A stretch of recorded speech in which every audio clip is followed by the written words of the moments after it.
The scene is set on a snowy night at a secluded cabin. Inside we see that a glass of wine has been spilled onto the floor. It is revealed that the wine was poisoned and it has been consumed by our protagonist in this story, a blonde man with long hair named Ian. In front of him stands a regal man, who says that because Ian is so strong he mixed in a stronger dose, and he should be dead in minutes. Ian looks up, wanting to know why this guy has betrayed him like this. He says that it is because our protagonist is too strong.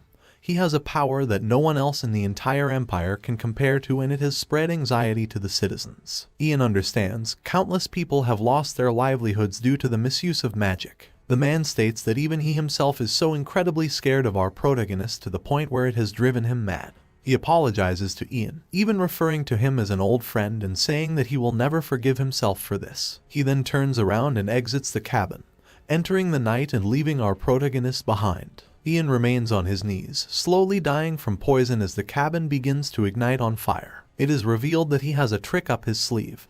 He slowly removes a dagger from his shirt. While regretting everything he did in his past life, he researched a lot and came across a dagger with time magic embedded into it. If he stabs himself with the dagger before the poison reaches his heart, he will be able to have a second chance at life. He does just that, plunging it into his chest, driven by rage from the betrayal he has just suffered. The floor around him glows blue in the shape of a circle and a triangle, and weird voices chant out in an unknown language. This is it, his chance to go back to how things were before. His life and all his mistakes flash before his eyes. His mother's death, him meeting the emperor, and finally a flock of crows on the battlefield, picking at the bodies that litter the floor beneath his feet. The next thing he knows, he is in his childhood body, and there doesn't seem to be any wounds or injuries on his body. A woman calls out his name and he turns around to see his mother. She has long blonde hair and is wearing a corset. Ian is in shock. His mother, who had passed away, is alive again, and it seems like he has succeeded at traveling back in time. He turns around to look at the scene around him. There is a white tent with a white flag. Outside of the tent are a bunch of children lined up to be assessed on their skills. The people doing these assessments are the spiritual knights who decide if they pass or not. It has worked. Ian is no longer a dying man living his last moments in regret, but a child again ready to do things different this time. Magicians are the foundation of this nation's empire, and in order to be trained, all children have to take the Mana Reaction Assessment when they turn 12. The first part is the Mana Brain, which is responsible for the manifestation of magic, and the second part is the Mana Heart that controls and generates magic. Those who have both of these talents are admitted into the Magic Academy, and upon graduation they are treated like nobles. Ian has gone back 30 years, which is further than he expected. He spent so much time researching the dagger he used and was lucky he had it on him at the time of his death. The reason he was so interested in turning back time was because he wanted to clean his hands from the blood they were stained with. He killed numerous people in his old life. He was loyal to the Emperor, who was his closest friend, named Ragnar, but it turns out the Emperor was just using him and discarded him like trash in the end. Ian isn't going to let his life end so meaninglessly like that again. He tells himself that this time things are going to be different. He leaves his mother and begins to walk over to the spiritual knights. He approaches one of the guards and introduces himself as Ian Page from Mogrian Village. The guard smiles and recognizes our protagonist as the son of Venessa. He allows him to enter the tent but tells him not to ask too much questions to the magician inside. In the tent we see the magician. He has long black hair and a ponytail. He tells Ian to lower his head a little as he is going to use mana to stimulate his brain. Ian does what he says and feels a little dizzy for a moment, but it is only temporary. The magician smiles. He has discovered the Mana Brain and the Mana Heart inside Ian and says that his life is going to change for the better from now on. Ian doesn't seem happy about this information, probably because he was already expecting it. He tells himself that it is not enough for him to just get into the academy. He begins showing off his skills, lighting a fireball in one hand and manipulating water in the other, casting 2 spells at once. He tells the magician that he was just randomly able to do this one day. The magician can't believe it and asks if Ian is sure someone didn't teach it him. When Ian says no, the magician gets serious and leans forward, asking Ian to speak the truth. He is able to use interrogation magic that can determine if a person is lying or not by analyzing the body's reaction. He tells Ian not to lie or he will be known as a traitor to the Empire, and his family may even get executed. Ian doesn't get flustered though and stands by what he said. He learned how to do that without being taught. The magician is impressed. His interrogation magic doesn't find any lies, and he wonders who this kid is. They are interrupted by the sounds of Ian's mother screaming, and he looks out the tent to see what's going on. Vanessa is being bothered by the guard that was standing outside the tent. Grabbing onto her arm, he says that she has been widowed for 7 years and shouldn't be playing hard to get at her age. The magician and 2 knights exit the tent demanding to know what all the fuss is about. The guard gets scared, telling them it is nothing and some lowly kitchen maid was just causing problems. This makes Ian furious. How dare this punk call his mother lowly? It looks like he is about to do something. However, he is stopped by the magician, who tells the guard that since Ian has the power of mana, he and his family are now equal to nobles, and insulting nobles is a crime that could lead to execution. The scumbag guard falls to the floor, begging them to grant him mercy and let him live. He then turns around to Vanessa and does the same, apologizing for the words he said and asking for forgiveness. Ian approaches the guard and tells him to listen carefully. Ian says that he knows all about the disgusting things the guard has said and done in front of his mother. He threatens the guard, telling him that he should also warn all his scumbag friends. If any of them do something like that again, he will have their head. The guard nervously says he understands. Sweat drips down his face. Bro is really scared of a 12-year-old. After all of this, Ian thanks the magician for helping him out back there. He says it was nothing and it is his job to protect fellow magicians after all. He gestures to the man next to him whose name is Lord Aaron. He is going to be guarding our protagonist and Vanessa for the time being while things are arranged. Aaron has a mustache upon his lip and a white cape on his back. He tells Ian that he is going to bring him to an inn where the Night Order is currently staying. They can live there temporarily. Ian holds the hand of his mother, agreeing to go with Aaron and start the next stage of his new life. The magician watches him leave and smiles to himself. He's impressed that someone is that intelligent and capable while being so young. He is so impressed that it looks like he is going to have to report it to the imperial family. That evening the sky is dark and the town is quiet. The guard from earlier walks down the street angrily, drunk and furious that some kid and a lowly kitchen maid were able to force him to his knees. He tells himself that in the near future he is going to get payback by getting freaky with Vanessa while Ian watches. A hooded figure can be seen behind him. The hooded figure uses paralysis magic on the drunk guard and he is frozen in place on a bridge. The hooded figure is Ian, who overheard what the guy just said about his mother and isn't happy. He removes the hood from his head and begins fabricating a story to explain the guard's death, saying he was humiliated and found comfort by drinking. He then got so drunk that he accidentally tripped into the river and drowned. While the man is paralyzed, Ian pushes him into the water and watches him drown. Ian thinks for a while on whether or not it is okay to let him die like this. After all, the whole reason he has come back in time is to be a better person this time. Looking into the distance, he realizes that he will never be able to completely wash the blood from his hands,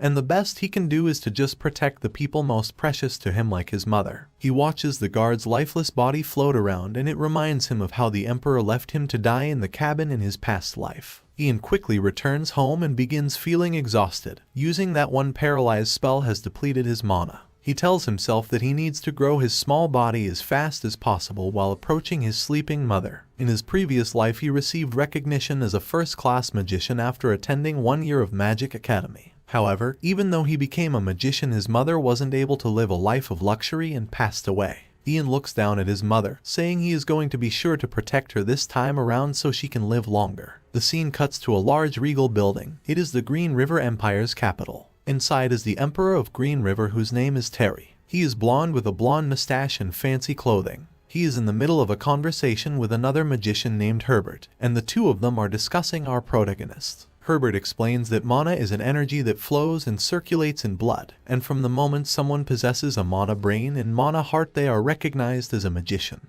However, in order to actually use this mana properly to cast magic, a person must be trained. Yet our protagonist was able to freely use magic without training. He compares our protagonist to someone called the First Magician. This was someone long ago who taught himself how to use mana. He discovered how to manifest magic by himself and became known as the First Magician. Terry scoffs, thinking that there is no way there is someone alive today using magic without going to an academy. Herbert agrees that it is suspicious, and even he finds it hard to believe what he has heard. He says he will be going to confirm it with his own eyes. The Emperor thinks to himself for a moment, knowing that if it is true, then our protagonist must possess a dangerous ability. He calls to the prince, who is standing outside and has been listening to everything. In walks the Prince of Green River. His name is Haydn, and he asks his father why he called for him. Terry says that since it has been 5 years since the prince has left the castle, he should go outside. Dude needs to touch some grass. Terry tells his son that he is going to give him 300 soldiers and 3 magicians, and he should go and collect a boy named Ian Page. For a moment he hesitates, thinking it foolish for him to trust his son with something so important. However, Haydn insists, saying he can be trusted and will complete the mission. The Emperor tells him okay and that he should go and start preparing immediately. The journey to Mogrian is a long one. Herbert, who is still standing in the room, jokes, saying that he should go and prepare too since it's going to be hard for him to find 3 magicians that actually want to go outside. As soon as he leaves the room, his face turns serious. His assistant next to him asks if he is going back to the tower to find the magicians, but Herbert says no. He begins walking ahead with his eyes focused, saying that there is somewhere he needs to head first. The scene cuts back to the place where our protagonist is staying. He looks out the window as if he is expecting someone. He knows the Imperial family should be coming for him very soon and things are moving as planned. Ian knows that the magician must have been impressed by his skills and immediately reported it to his superiors, and that once the current emperor found out he would have sent the prince with a bunch of soldiers. He suspects Herbert will likely come too. He is the master of the Ivory Tower, and sooner or later there is going to be an internal war between the Imperial Castle and Ivory Tower. Ian knows this from his past life. He doesn't know which side he is going to help though, and just knows that he doesn't want to be exploited by anyone this time. His thoughts are interrupted by the Imperial Order, who have arrived much sooner than he expected. Outside he is greeted by the magician from earlier, who is holding a magic orb. He says that the Emperor has issued an Imperial order. Ian follows the customs and gets down on one knee while putting his fist over his chest. A message from the Emperor appears from the magic orb and the magician begins to read it aloud. It states that the Emperor has heard of the high abilities that have been displayed by Ian Page, and as he has received recognition as a magician in this empire, his name will be recorded in the Ivory Tower's registry. The Emperor also invites Ian to visit him at the Imperial Castle, and he is sending his eldest son to accompany him there. Once the message has been read, Ian begins to rise to his feet. He is immediately greeted by a knight named Arnold, who informs our protagonist that he and his fellow knights have been assigned the honor of serving him, and will be escorting him to the Lord's castle while they wait for the prince to come. The Lord of the Mogrian territory, Marcus, awaits their arrival. He has a full beard and a fur coat. He looks over to his children, telling them to be mindful of their speech. Although Ian is young, he is still a magician and the Emperor is interested in him, so Marcus wants to leave a good impression. He extends his arms wide for our protagonist, welcoming him to their castle. Ian spends the next few weeks at the castle. He becomes a hot topic and even the maids begin to talk about him. They are impressed that someone so young is able to create fireballs with his bare hands. We see Ian at the training grounds where he has been spending the majority of his time. He practices his magic by raising his hand and summoning a frost nova. It looks like he's got himself a fresh new fit too. His frost nova worked and around him is now a bunch of ice and snow. However, Ian isn't happy and thinks that this isn't good enough. If he was in his other body, he would be able to freeze the whole castle, and not just the training grounds. His powers are limited and he needs something to make up for his lack of mana. Someone interrupts his training, rushing over all out of breath like something is wrong. The man has a monocle and gray hair. He asks for Ian's help, saying that the Lord Marcus has gone missing. He has yet to return after he went to hunt goblins yesterday. His son and all the knights that went too have also not returned. Ian tries to think back to his previous life to find out where they could be, but he is unsure. He knows it's not time for them to die yet. Lord Marcus died at a later date when he was assassinated by an enemy empire right before a big war. His son would abandon the Mogrian territory after his father's death to escape the war, and he would later be beheaded for his crimes. Each territory in this empire has its own stationed magician. Ian tells the man to go and ask their magician to help instead. However, the old man informs Ian that the magician that was stationed here has been assigned other missions and is not currently in the Mogrian territory. They are alone. Ian is shocked. It's rare that a magician would leave his assigned territory. He wonders if it is related to him and if he has altered the timeline by doing something. For example, he could be away giving information about our protagonist to Herbert the Tower Master. This could be dangerous. Ian's most powerful weapon right now is his ability to know what's going to happen in the future. If the timeline gets screwed up, then he would lose this weapon. Ian looks at the old man, telling him he will help them look for Lord Marcus, knowing that if the Lord dies it will create dire changes to the timeline. He immediately gets ready to leave and puts on his cloak. However, someone calls out his name. It's his mother, who has heard what is going on and is worried that it is too dangerous. Ian is still a child after all. Ian tells his mother not to worry. He may be a child, but he is also a magician now and he'll be back before she knows it. Lord Marcus's daughter also approaches our protagonist. She begs him to bring back her mother and father, saying she will do anything for him if he is successful, whether it be money, land, or servants. She will make it happen. Ian notices a specific ring on her finger and says that he will bring them back, but asks to borrow her ring as he can feel mana from it. He says it will help him in finding them, so the daughter agrees and hands it over. Ian puts the ring on his finger and can't believe it. It looks just like the one he saw in his previous life. It's known as the Mogrian ring, a low-grade artifact that increases the mana of the person who wears it. It looks like the Lord passed it down to his daughter. She tells Ian that she wants it back after, as it is important to her. With the ring now on his finger, Ian gets a party of knights and heads out to find the missing Lord. The Mogrian ring will make up for his lack of mana to a certain extent. The knights take our protagonist out to where they tracked Marcus to. There is a bunch of goblin corpses on the ground, but there are no humans to be found. The knights suspect that a monster must have caught them. Ian scratches his chin. They must have been ambushed by hundreds of goblins, and he needs to find them before it's too late. He begins to use his magic to summon a wolf. What he is doing is blocked by a bright light, and the knights watch in amazement. After the spell is cast out, appears a cute little wolf with a fluffy body and wagging tail. In Ian's previous life, a huge wolf appeared, but he guesses he isn't strong enough to summon a full-sized one yet. He points to some blood on the floor, asking the wolf to pick up the scent and follow it. The wolf does as it is told, getting a good sniff of the floor and leading the way. The scene cuts to Lord Marcus, who is still alive and slaying goblins. They are green and ugly, with long tongues, pointed noses, green skin, and red eyes. Marcus and his party are surrounded, and they are coming from all angles. If this continues, they will all be annihilated. Marcus turns to his son, telling him to escape to the castle while he distracts the monsters. While the two of them are talking, a goblin begins approaching from behind with a club in its hand. The son calls out at the last second, but it is too late. The goblin is already high in the air and is about to bring its weapon down on the Lord's head, who has his back turned to it. Suddenly, a flash of ice appears and all of the enemies are frozen in place. The green scenery turns to the Arctic and everyone wonders what just happened. The ice came from Ian, who has arrived at the last second to save the day. Any longer and the Lord would have died and the timeline would have been ruined. Marcus is so surprised by the situation and the sight of a child saving him that he begins to pass out. When he wakes up again, he finds himself back in the castle with his daughter by his side. She explains that Ian saved everyone and the Lord and his son have both been asleep for 2 days straight. The old man from earlier enters the room and is glad to see Marcus is awake. He appears to be a butler and his name is Hogger. He explains that 12 soldiers didn't make it back and Marcus is upset by this news. He asks where Ian is now, as he would like to meet with him. Hogger leaves right away, rushing to the training grounds where he finds our protagonist. He says the Lord has woken and he would like to meet him in the reception room.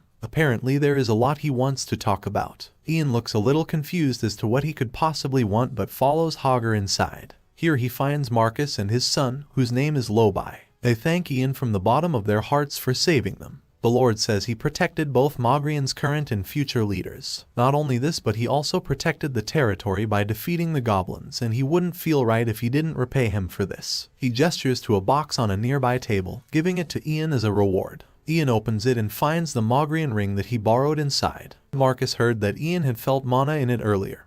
He thought it was just an old family treasure and asks what kind of power it possesses. Ian explains that it is just a ring that gives the wearer the power to increase their mana, and it helped him greatly in defeating the goblins. The Lord says he can keep the ring and he should think of it as a token of promise that from now on the Mogrian family will serve him forever as an eternally honored guest. Ian is always welcome to visit and they will always stand by his side whenever he is in need of help. Marcus and Lobai lower their heads, saying that this pledge will last for future generations and will go on for 1,000 years. Ian is grateful and asks the Lord if there is an alchemist in this territory who is skilled in making elixirs. Marcus informs him that there is an alchemist named Letio in a place called Royd Village. He was originally from the capital but moved further north because of a rare medicinal herb. Ian heard of the name Letio in his previous life. He knows that he needs to get his hands on some elixirs that can help make up for his low mana levels. He heads out with a small group of knights to find this Royd village that the Lord told him about. When they reach there, they become shocked at what they see, and one of the knights points over to the village. It's completely on fire and is in the middle of burning down. Something bad is clearly happening.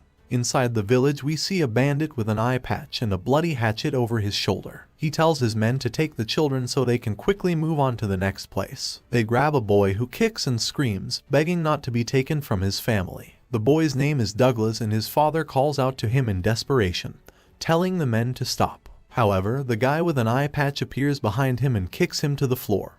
He keeps his foot on the father's back so he can't move. Douglas continues to struggle, trying his best to get free of the villain's grasp, but it's no use. The guy with an eye patch pulls out a knife, saying he is going to kill Douglas's father to punish him for putting up a fight. He gets ready to swing his knife. A sudden piece of ice comes seemingly out of nowhere though, striking the villain in his back and taking him out. Douglas can only watch, still stuck in the grasp of another man. The remaining villains all look over wondering what just happened. A piece of ice really just appeared on a sunny day. More pieces of ice begin to rain down from the sky, like they were sent from God himself. The men all flee in terror, not wanting to die like their leader. It is revealed that this ice has come from our protagonist, who is perched on the edge of a nearby cliff looking down on the situation. It seems like his new ring really does help and has increased his mana a bunch. He looks down at it, wondering if it allows his mana capacity to reach that of a third-class magician. He walks down to join the people in the village who are mourning over citizens who were killed by the bandit attack. Luckily none of the knights were injured. Ian wants to know if the alchemist they came for named Letio managed to survive. He hears someone in the distance calling the alchemist's name and he immediately turns around to see who it is. It's Douglas, and it seems like his father is the alchemist our protagonist has came here for, but he is in bad shape. Ian pushes past Douglas, wanting to get a better look at Letio. He sees that he has a pale complexion and strands of whitened hair, and he can tell this is mana poisoning. Mana poisoning is a disease also known as God's curse. If someone who has a mana brain and not a mana heart is injected with more than their body can handle, the overflow of mana will stimulate the brain and cause great pain continuously for the rest of their life. Ian knows it's impossible for Letio to inject mana into himself, and so this must have been the work of a magician with ill intent. He raises his hand to the alchemist's forehead and tries to alleviate the pain a little. It works and Ian gets ready to leave, seeing that there is nothing more he can do. However, the boy Douglas grabs a hold of him and asks what he just did and if his father is going to be okay. Ian unfortunately explains that his curse can't be cured and he only provided temporary relief. Eventually, he will just go back to being in pain again and will face a tough decision. Either he finds a magician to keep alleviating his pain for the rest of his life or he dies. Douglas looks heartbroken. He says that he needs to quickly go and find a special flower so that he can make some medicine for his father. He says this flower can help neutralize the mana in his body. He pushes past Ian and rushes to go and get it. At this moment, Ian remembers where he heard the name Douglas before. In his past life, Douglas was one of the most outstanding alchemists in the entire empire. Although he had a tough childhood, he was a genius and eventually became the emperor's closest aide. However, he had a deep hatred for magicians after his father was poisoned by one, and may have even been the alchemist that helped to poison Ian in his past life. After realizing this, Ian turns around and catches up to Douglas. He grabs a hold of him and tells him that he can't go into the forest alone as there might still be bandits out there. Douglas objects, saying if he doesn't get this flower then his father will die. A tear runs down his cheek. Seeing he isn't going to stop, Ian uses his magic to put the kid to sleep. After a few seconds, he is out cold and collapses onto Ian's shoulder. He takes the kid to a discreet location behind some bushes and lays him down, thinking about what he is going to do. He looks at the boy thinking that he should just kill him now, that way the poison will never get made in the future. He quickly pulls himself together. The timeline could get screwed up if he acts too rashly. Douglas possesses the talent to become the best alchemist in the history of the empire, and our protagonist might even be able to convince him to join his side. However, even if he does this, there is still no guarantee that he won't betray him in the future. Ian's thoughts are interrupted by one of the knights that has come over to check if he is okay. He notices Douglas on the floor and is confused.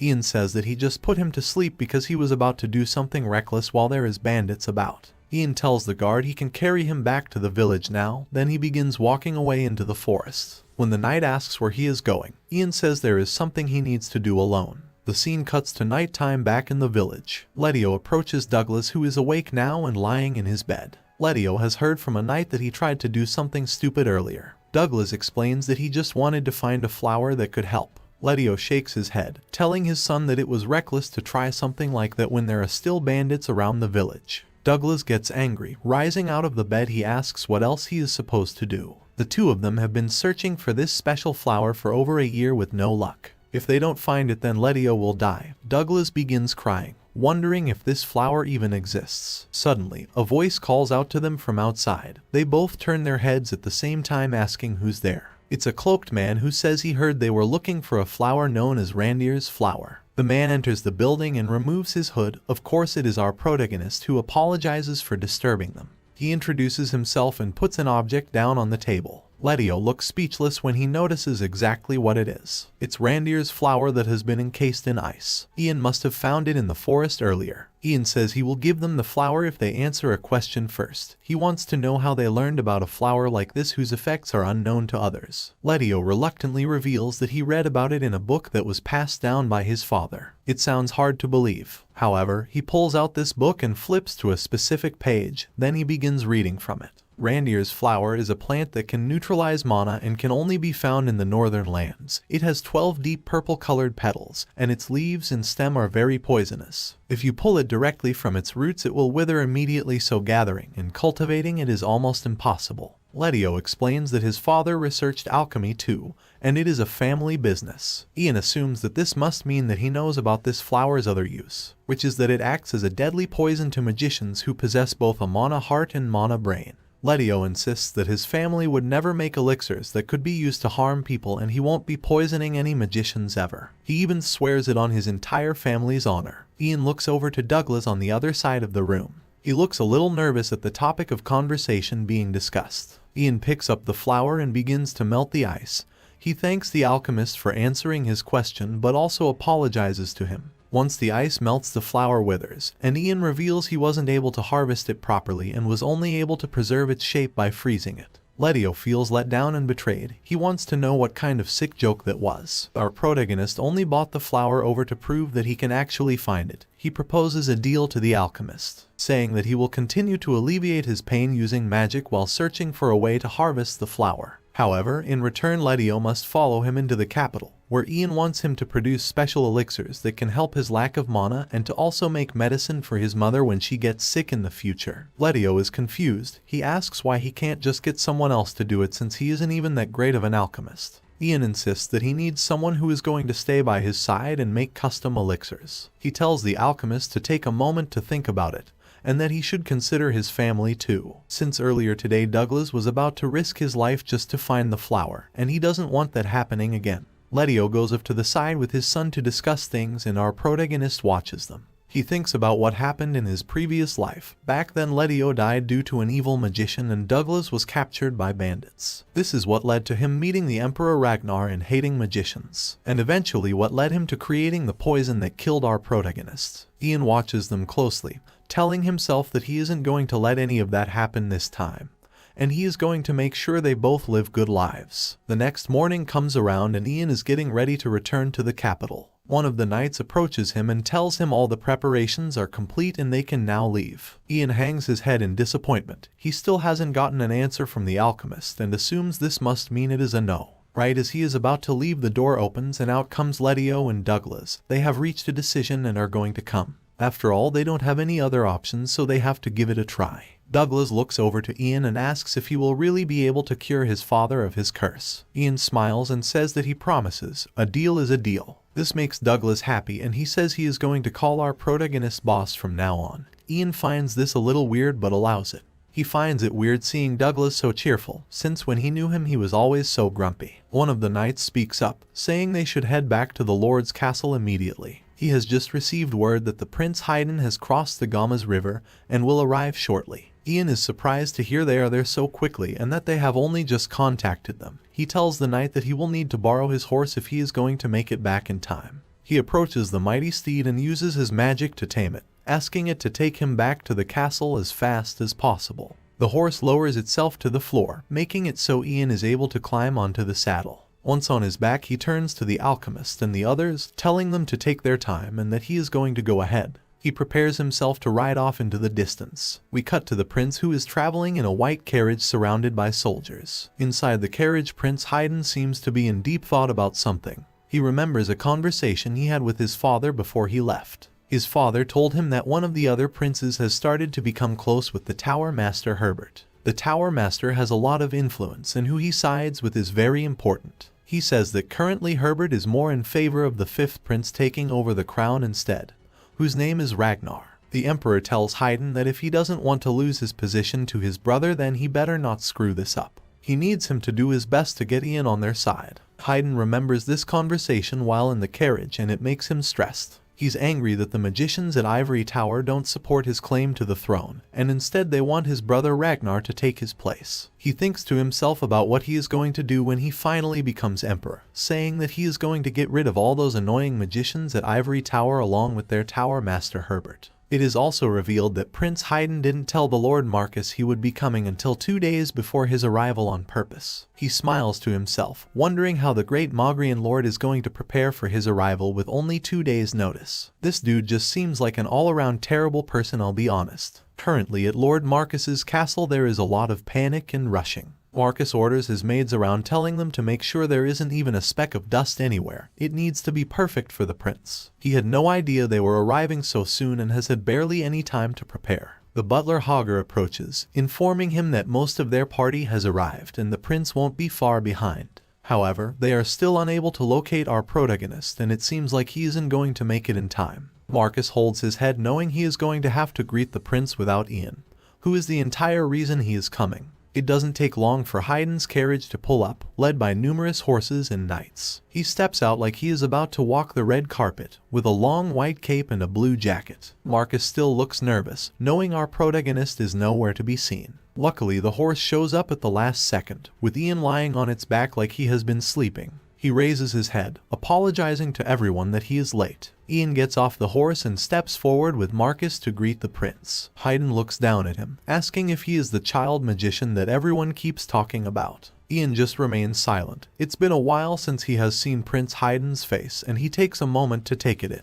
He also recognizes some of the guests he came with. One of them is a girl named Cecilia who was a spy from another empire in his previous life. Everyone enters the castle and later we see Haydn drinking some wine next to a knight. He is the captain of the 2nd Imperial Knight Order and his name is Oliver. Prince Haydn is annoyed and says he hates everything here except for the wine and he doesn't like our protagonist either. Oliver just stays quiet, not wanting to say anything that could make the prince more annoyed. Elsewhere in the castle is Cecilia. She is a spy from the Cold Wood Empire. She has been given orders to confirm if the rumors about Ian are true, and if they are she must capture both him and his mother alive and bring them back to the Cold Wood Empire. She looks around but can't see him anywhere, so she begins to wander around trying to find him. She finds Ian outside at the training grounds. It's the middle of the night and bro is still out here. Cecilia smiles to herself while sneaking up on him. She decides to check if he is really as strong as people say and prepares a magic attack. She decides to just use a weak attack and sends a bunch of magic missiles down onto Ian. He reacts quickly by putting up a shield. He then turns around asking why she would greet someone in this way. The woman smiles, saying she was just playing a prank on her junior. Ian gets serious though, addressing the woman by her full name, Cecilia Coldwalker. This wipes the smile off her face as she realizes her cover is blown. She asks Ian how he knows her name. Ian's face appears sinister. Of course he knows her name.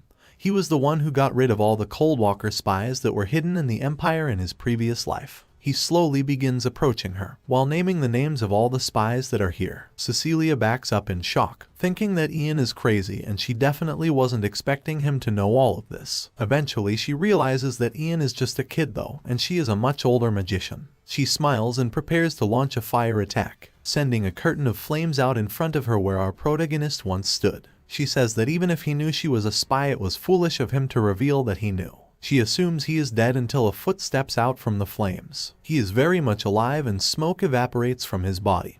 He begins to charge up a magic attack of his own. Cecilia looks up at the sky and her eyes grow wide. She wonders who exactly this kid is and why he is so strong. The moon is blocked out by a bunch of ice crystals that are about to rain down. Ian tells Cecilia that he was expecting her to come and find him, and he was waiting at the training grounds just for her. He raises his hand, launching the ice crystals forward like bullets. Cecilia quickly reacts and puts up a shield, protecting her from the incoming projectiles that strike it with great force. Things don't look good for her and the shield begins to crack when faced with the power of Ian's attacks. Ian doesn't stop with ice. He summons a huge fireball in the palm of his hand. He then pushes it forward in the direction of his enemy. It's at least 3 times the size of him. Cecilia can only grit her teeth and hope for the best as her shield slowly breaks down. She isn't able to move while it is up. Some of the attacks break through, slicing at her arms and legs. She realizes she isn't going to be able to keep this up. As the fireball comes crashing in, she releases her shield and tries to run out of the way before it hits her. She collapses onto the floor and is just grateful she is still alive. Her body is covered in wounds and her cheek is cut. Cecilia thinks that Ian's mana should be depleted by now,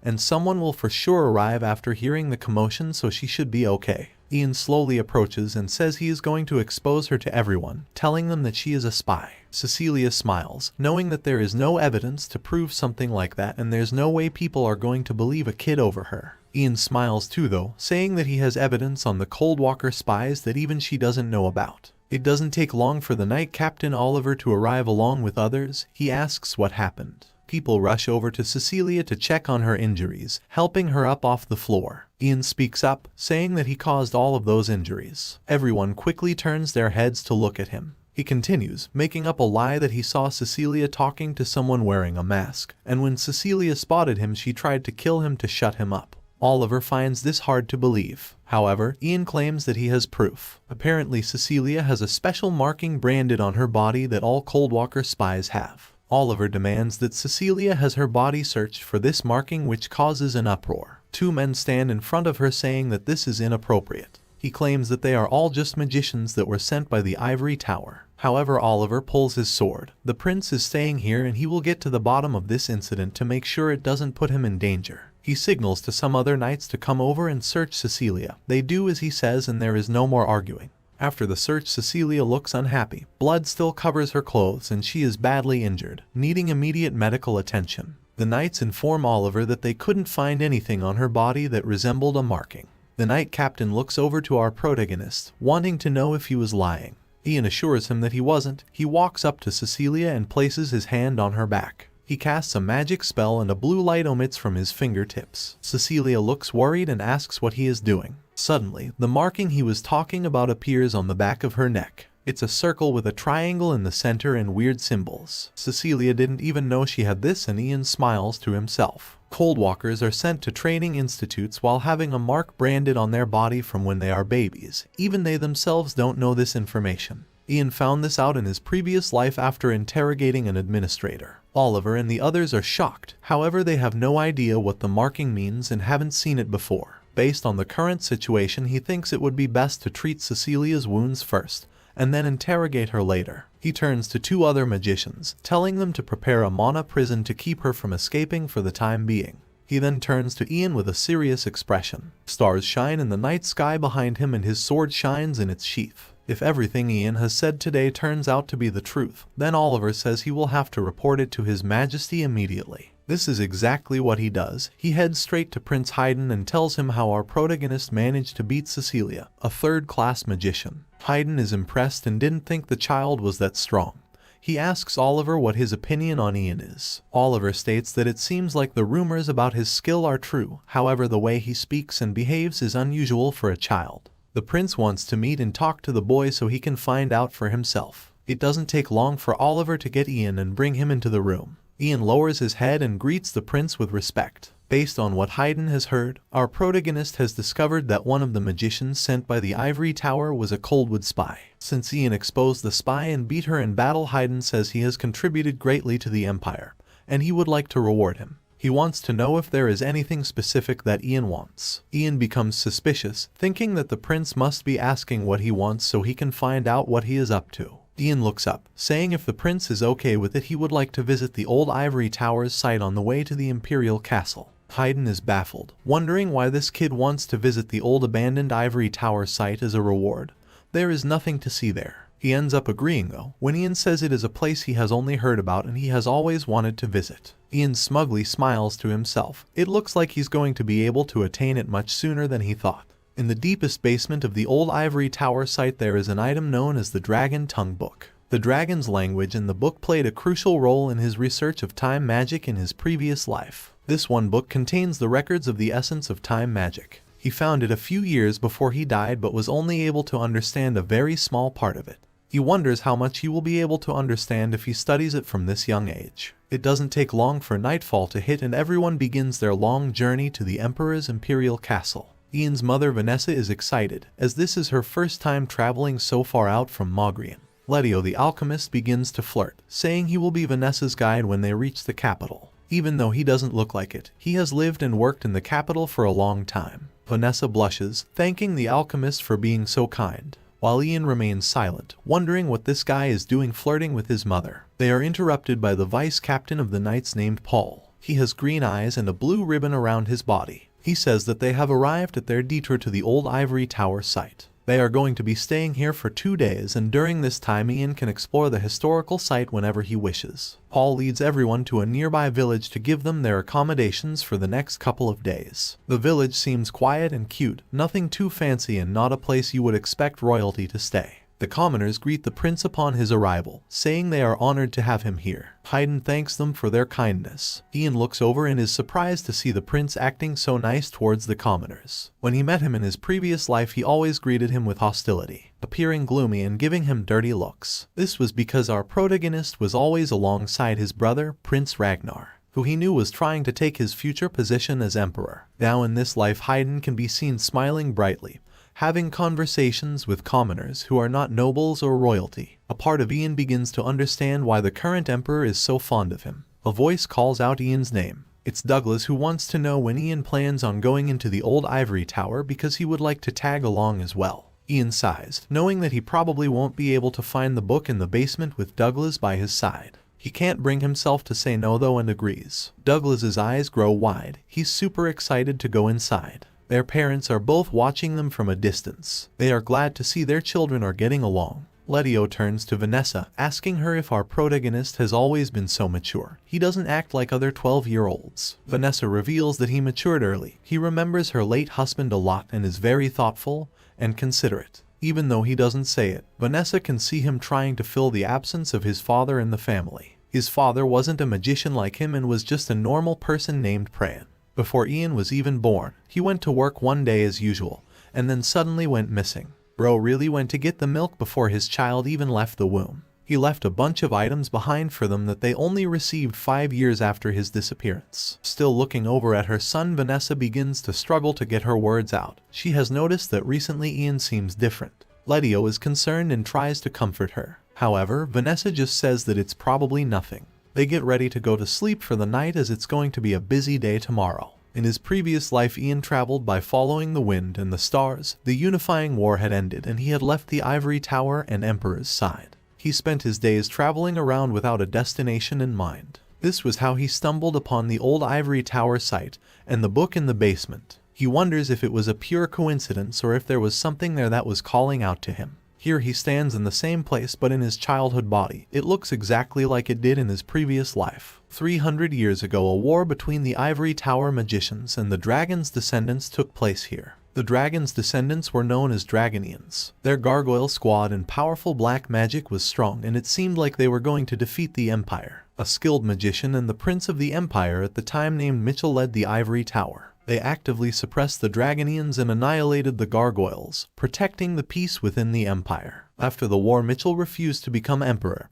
and instead became the Ivory Tower master. He built a new tower in the current capital, and this old one was abandoned. It has been a long time since people have even cared to step in this place, and it has fell into ruin. Ian walks around the rubble searching for a specific spot that he remembers from his previous life. When he finds it, he waves his hand, casting magic to open a secret passage. The passage is dark and has a long staircase leading downwards. He follows it. Upon reaching the bottom, he uses his magic again, this time to light up the room that is hidden from any sunlight. In front of him stands a gargoyle statue, its wings spread wide and teeth sharp. Ian was surprised when he first saw this gargoyle statue, but it's not going to catch him off guard this time. Suddenly, the gargoyle comes to life. Its eyes glow purple and it lets out an echoing roar. It leaps into the air, coming straight for Ian. In his first life, he had no idea that a gargoyle he thought went extinct 300 years ago would be hiding here. Things are different now though, and he uses his magic to summon a ball of water. He launches it at the stone monster, striking it in the chest. It flies backwards and crashes into a nearby wall. It's not dead though and recovers. In his previous life, Ian was able to blow it away in a single breath,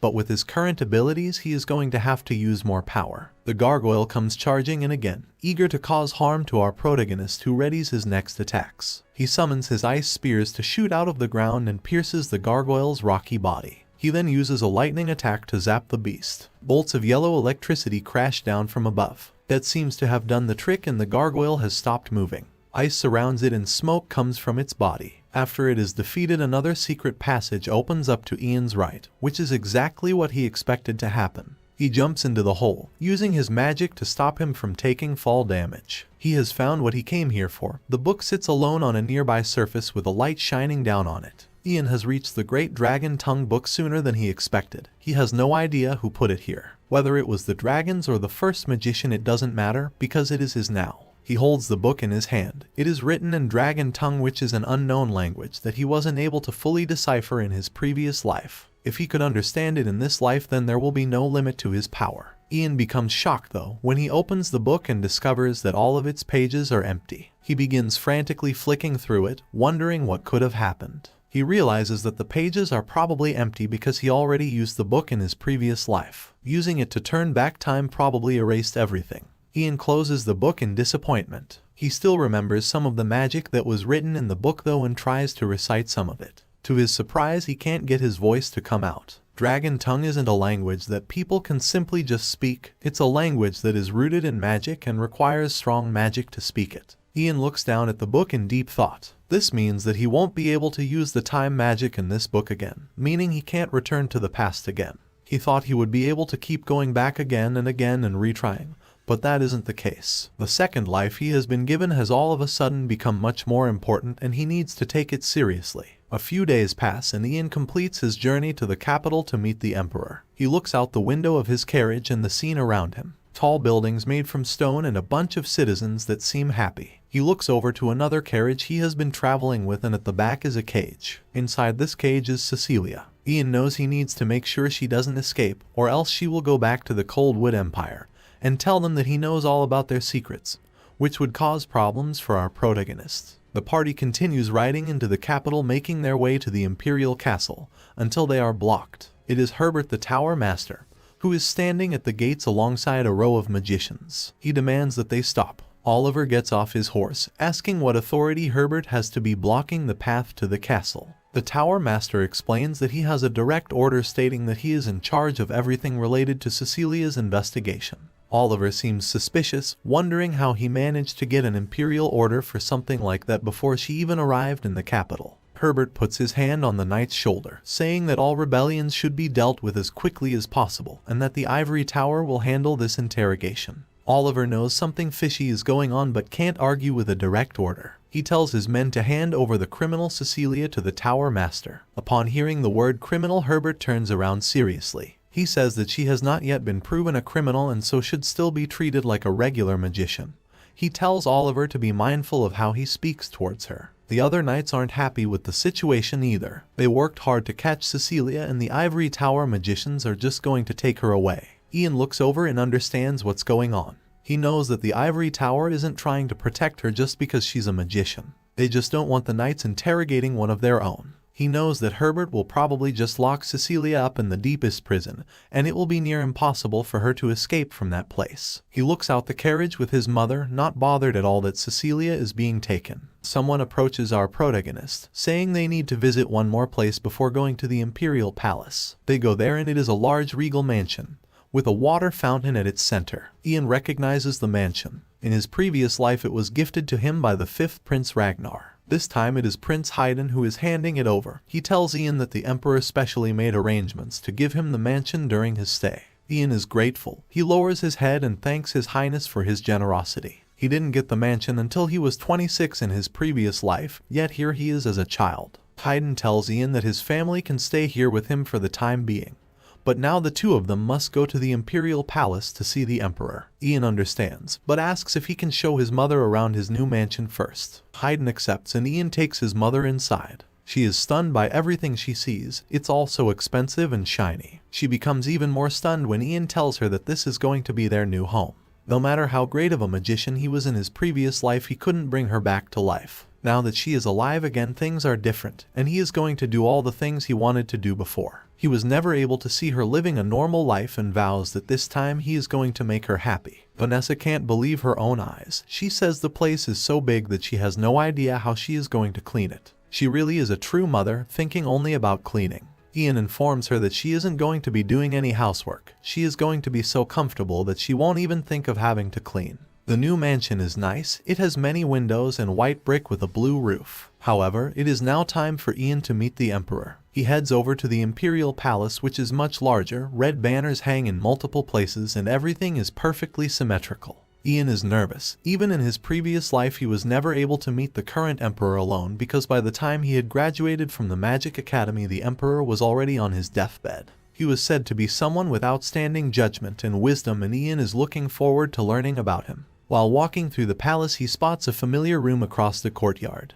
It's the room of the 5th Prince Ragnar. He was the son of a concubine. He resembled the Emperor in appearance but his personality was completely different. He was cold-blooded and merciless. Ragnar was our protagonist's old friend and worst enemy, the man that poisoned him at the start. Ian continues walking. Clenching his fist he wonders what he is going to do with Ragnar when he sees him again in this life. They arrive at the Emperor's room and the guard gestures towards the door telling him to enter. His Majesty awaits. The white and gold doors swing open and Ian stands in a fancy outfit. The time for him to meet the Emperor has finally arrived. The Emperor sits on his throne. It's tall and made from white marble with red cushioning. Upon entering, Ian immediately kneels down to the ground. As a humble servant he wishes the Emperor health and peace. The Emperor Terry tells him not to try so hard and to rise. Ian has achieved so much in so little time and there is no need for him to use manners. Ian does as he says, remembering that the Prince Ragnar said the same thing to him in his previous life when they first met. Next to Terry is his son Prince Hayden who waves and smiles, asking if our protagonist likes his new mansion.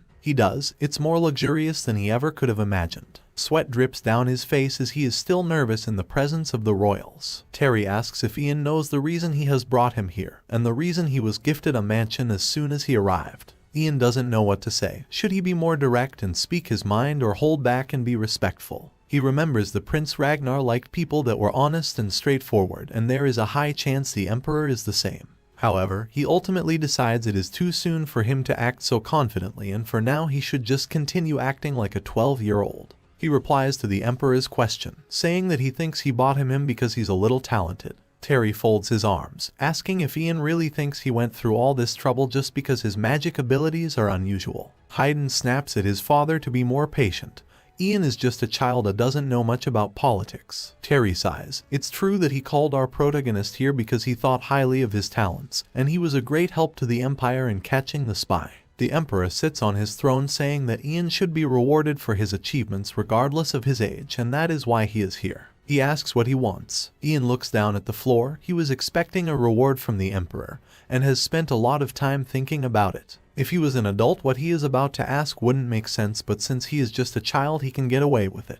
He tells Terry that he would like to go sightseeing around the Imperial Palace, so he can tell his mother about all the beautiful things he sees. The Emperor finds this request a little unusual. However, Hayden informs him that he also asked to go sightseeing at the old ivory tower, and it must be a passion of his. It's normal for children to be curious after all. Terry grants our protagonist's wish and hands him an Imperial seal. It's golden and shaped like a ticket. Using this he should have access to most of the Imperial Palace, and if he shows it to a royal guard they can guide him around. The Emperor continues, saying there is more stuff he would also like to reward Ian with. He has his servants bring in a giant chest filled with gold. I don't know how they carried that thing, it looks really heavy. He also gifts Ian a bunch of maids, saying he will send them to his mansion to make sure his stay is as comfortable as possible. Ian can't believe it. It looks like his mother isn't going to worry about cleaning anymore. He thanks the Emperor for his kindness and leaves. He closes the door behind him and takes a deep breath. The Emperor sure is different from the others, and Ian seems to think he is suspicious of him. He begins walking off, assuming that the Emperor must be like that with everyone, just like Ragnar was. For now, Ian needs to get a move on.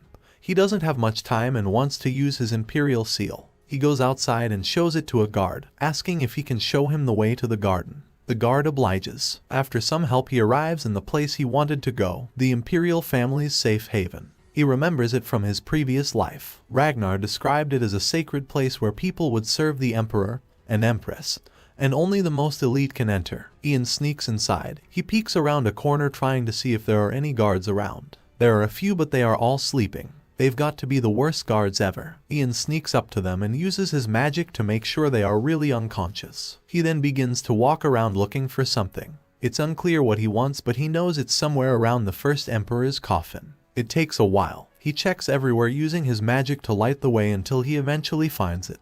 His eyes grow wide and he is unable to even believe what he is seeing. This is the whole reason he wanted to explore the palace. The item he has found is stone heart mushrooms. They are brown and capped and are sticking out of the floor next to a coffin. Ian rushes over there and harvests them. He puts them inside a brown bag thinking that this should be enough for what he needs. Suddenly he hears the voices of two people talking nearby, and they are approaching. He quickly turns off his magic light and hides, wondering who it could be. It's a magician and he seems to be worried that he shouldn't be in this place. The person he is talking to is one of the princesses, Princess Harry, who has long blonde hair and a blue jacket over a white dress. She assures the magician that they both have legitimate reasons to be here. At the moment it is unclear why they are down here, and Ian secretly spies on them for a while. The magician, whose name is Kevin, is worried and thinks the ivory tower should know about what they are doing.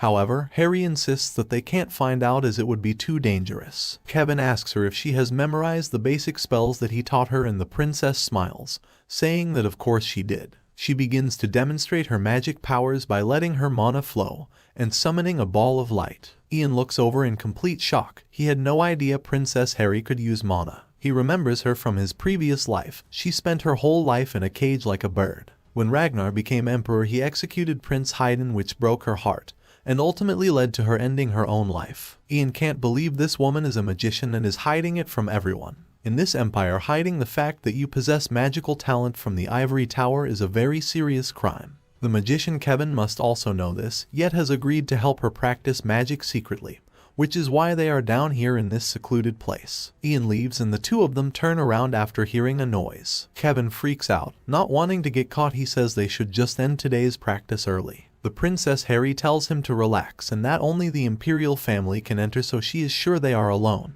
Ian makes it outside without being spotted. He has learned many surprising and interesting facts today. To think that the princess has committed a crime by hiding her talent. He realizes that she probably did this because she is scared of the ivory tower. The Tower Master Herbert clearly wants her brother Ragnar to inherit the throne, and having a powerful magician in the family could change that, even making her a target for assassination. Ian continues with his day, exiting the garden and thanking the guard for showing him the way earlier. The guard asks if he enjoyed himself, to which Ian replies that he did with a smile on his face. He rushes back to his new mansion ready to make use of the mushrooms he just found.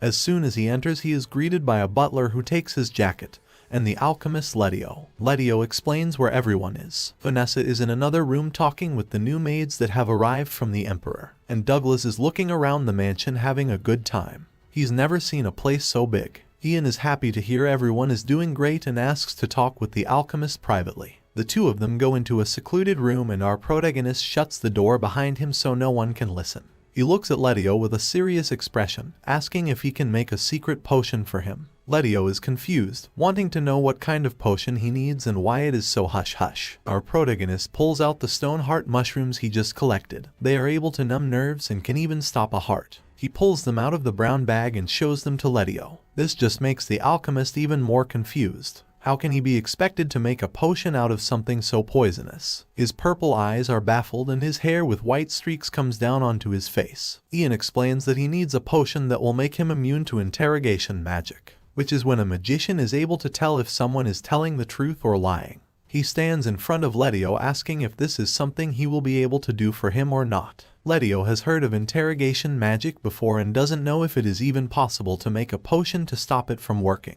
He says that he is going to need to run a lot of experiments to get it right and that it is going to take him a while. Our protagonist expected an answer similar to this, knowing that it is not an easy thing to ask. He tells the alchemist to just do his best and to take his time. While they are discussing this, someone knocks at the door to the room they are in. Upon opening the door, Ian sees that it is a maid. She lowers her head to show respect and is holding a tray with a letter on it. The letter is addressed to Ian. He removes it from the envelope and begins reading it. He sees that it is from the Ivory Tower. It states, "Dear Magician Ian Page, just like the Imperial family, the Ivory Tower eagerly looks forward to meeting you. We would like to schedule a meeting with you before you start attending the academy. You are already a decent magician who possesses abilities beyond the average magician, and it will be hard for you to relate to the students who can still only use beginner's magic. Therefore, we would like to arrange a simple meeting with you exactly a week from today." After reading this letter, Ian gets a little worried. If he is going to be visiting the magicians at the Ivory Tower soon, then he needs to prepare. He changes his mind to what he said earlier, telling Letio the alchemist that he will be needing the potion in a week and he should move quickly. He needs it before his meeting at the ivory tower. Letio thinks that this is going to be impossible and that even if he sacrifices his sleep he is going to struggle. He wonders what on earth he is going to do in order to get it finished in time. Ian just apologizes, but assures Letio that he needs the potion in a week no matter what, so he should try his best. He's confident in his abilities and is sure he can do it. Going to the ivory tower without this potion would be fatal. We left off with our protagonist Ian asking the alchemist to make him a potion in 1 week's time. 1 week has now passed and it is now time for Ian to attend his meeting at the ivory tower. He is currently on the way there riding in a carriage. Just like he asked the alchemist, Letio has managed to make the potion. It is made from the stone heart mushroom ingredient and will allow the consumer to maintain a normal heart rate for 2 hours after drinking it. This means our protagonist will be able to use it to avoid being detected by interrogation magic, which is a type of magic that is used to see if someone is lying. Ian looks out the window at the ivory tower. It's tall and white and in the shape of something dirty that I can't say on YouTube. He remembers it so well from his previous life and now he is back again. The carriage pulls up to the front entrance and the driver informs our protagonist that they have arrived and he can exit. Upon stepping out of the carriage he is greeted by a female magician who welcomes him. She has large glasses, freckles, and her hair is braided. She tells Ian that she will take him to the Tower Master Herbert. He follows her inside and they enter the entrance hall. The woman begins describing the layout, but Ian already knows all this. The place hasn't changed at all from his previous life. It's the same in the present and the future. The woman gestures over to a golden disc that is on the floor. This device is called a mana elevator and can help people travel to different floors in the ivory tower. Just sounds like a regular elevator to me, but okay. The golden elevator is able to reach the top floor immediately and is exclusively used by high-ranking magicians. The woman tells our protagonist to step on the golden disc. On the top floor he will find the Tower Master's room where high-ranking magicians will be waiting for him. Ian does as she says, and a beam of golden light shoots straight up. I guess it's not a normal elevator then.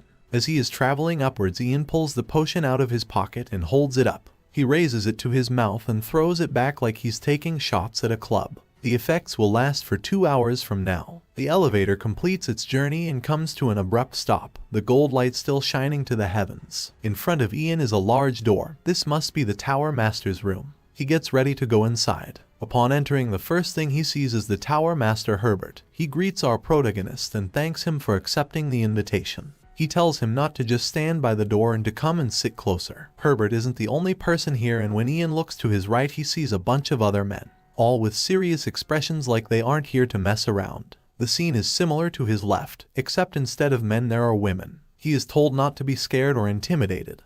This is just tradition for those that are accepted as a magician in the ivory tower. He approaches a lone chair in the middle of the room and sits on it. Looking at the atmosphere in here, he can tell these guys are trying to instill obedience in him right from the start. Herbert summons some kind of script from the palm of his hand and begins giving a speech, saying that after hearing of our protagonist's exceptional abilities, everyone has become quite suspicious. However, as magicians all share mana, they have a bond even stronger than that of blood brothers. They have invited Ian here today to start fresh and get rid of any suspicions they may have. Ian jokingly asks if this means they are going to torture him or something. Herbert's serious tone is broken for a moment when he smiles a little. Of course they're not going to torture him.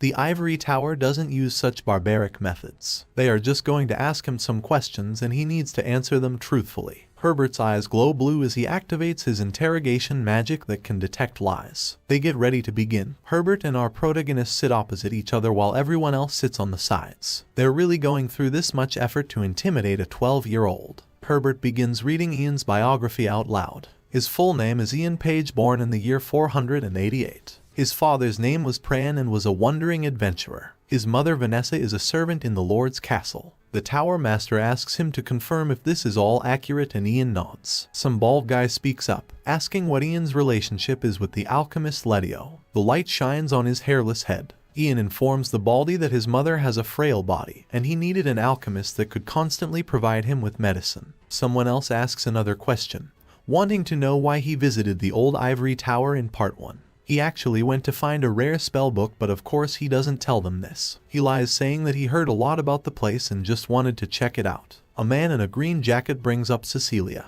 the spy from the Coldwood Empire that Ian helped capture in part 1. Ian made up a story saying he witnessed Cecilia talking with another spy, and that she tried to kill him after he saw them. The man in the green jacket wants to know if this story is really true, as he hasn't been able to get Cecilia to confess to anything yet. Sweat drips from Ian's cheek. He lies through his teeth saying the story is true. He can't tell them that he really knew she was a spy because of his previous life. The questions keep coming. It's like he's being interviewed by the police. An older woman wants to know if he has really never been taught magic by anyone before like he claimed. Usually people who possess magic power need to go through vigorous training at an academy to learn to cast spells. However, Ian was able to use fireballs, spirit summons, and even frost nova spells supposedly without ever being taught. The woman wants to know how something like that is possible, and she wants a real answer, not just something vague. Ian gets ready to tell yet another lie. Bro really put on his acting pants today. He says that the spells just appeared in his mind.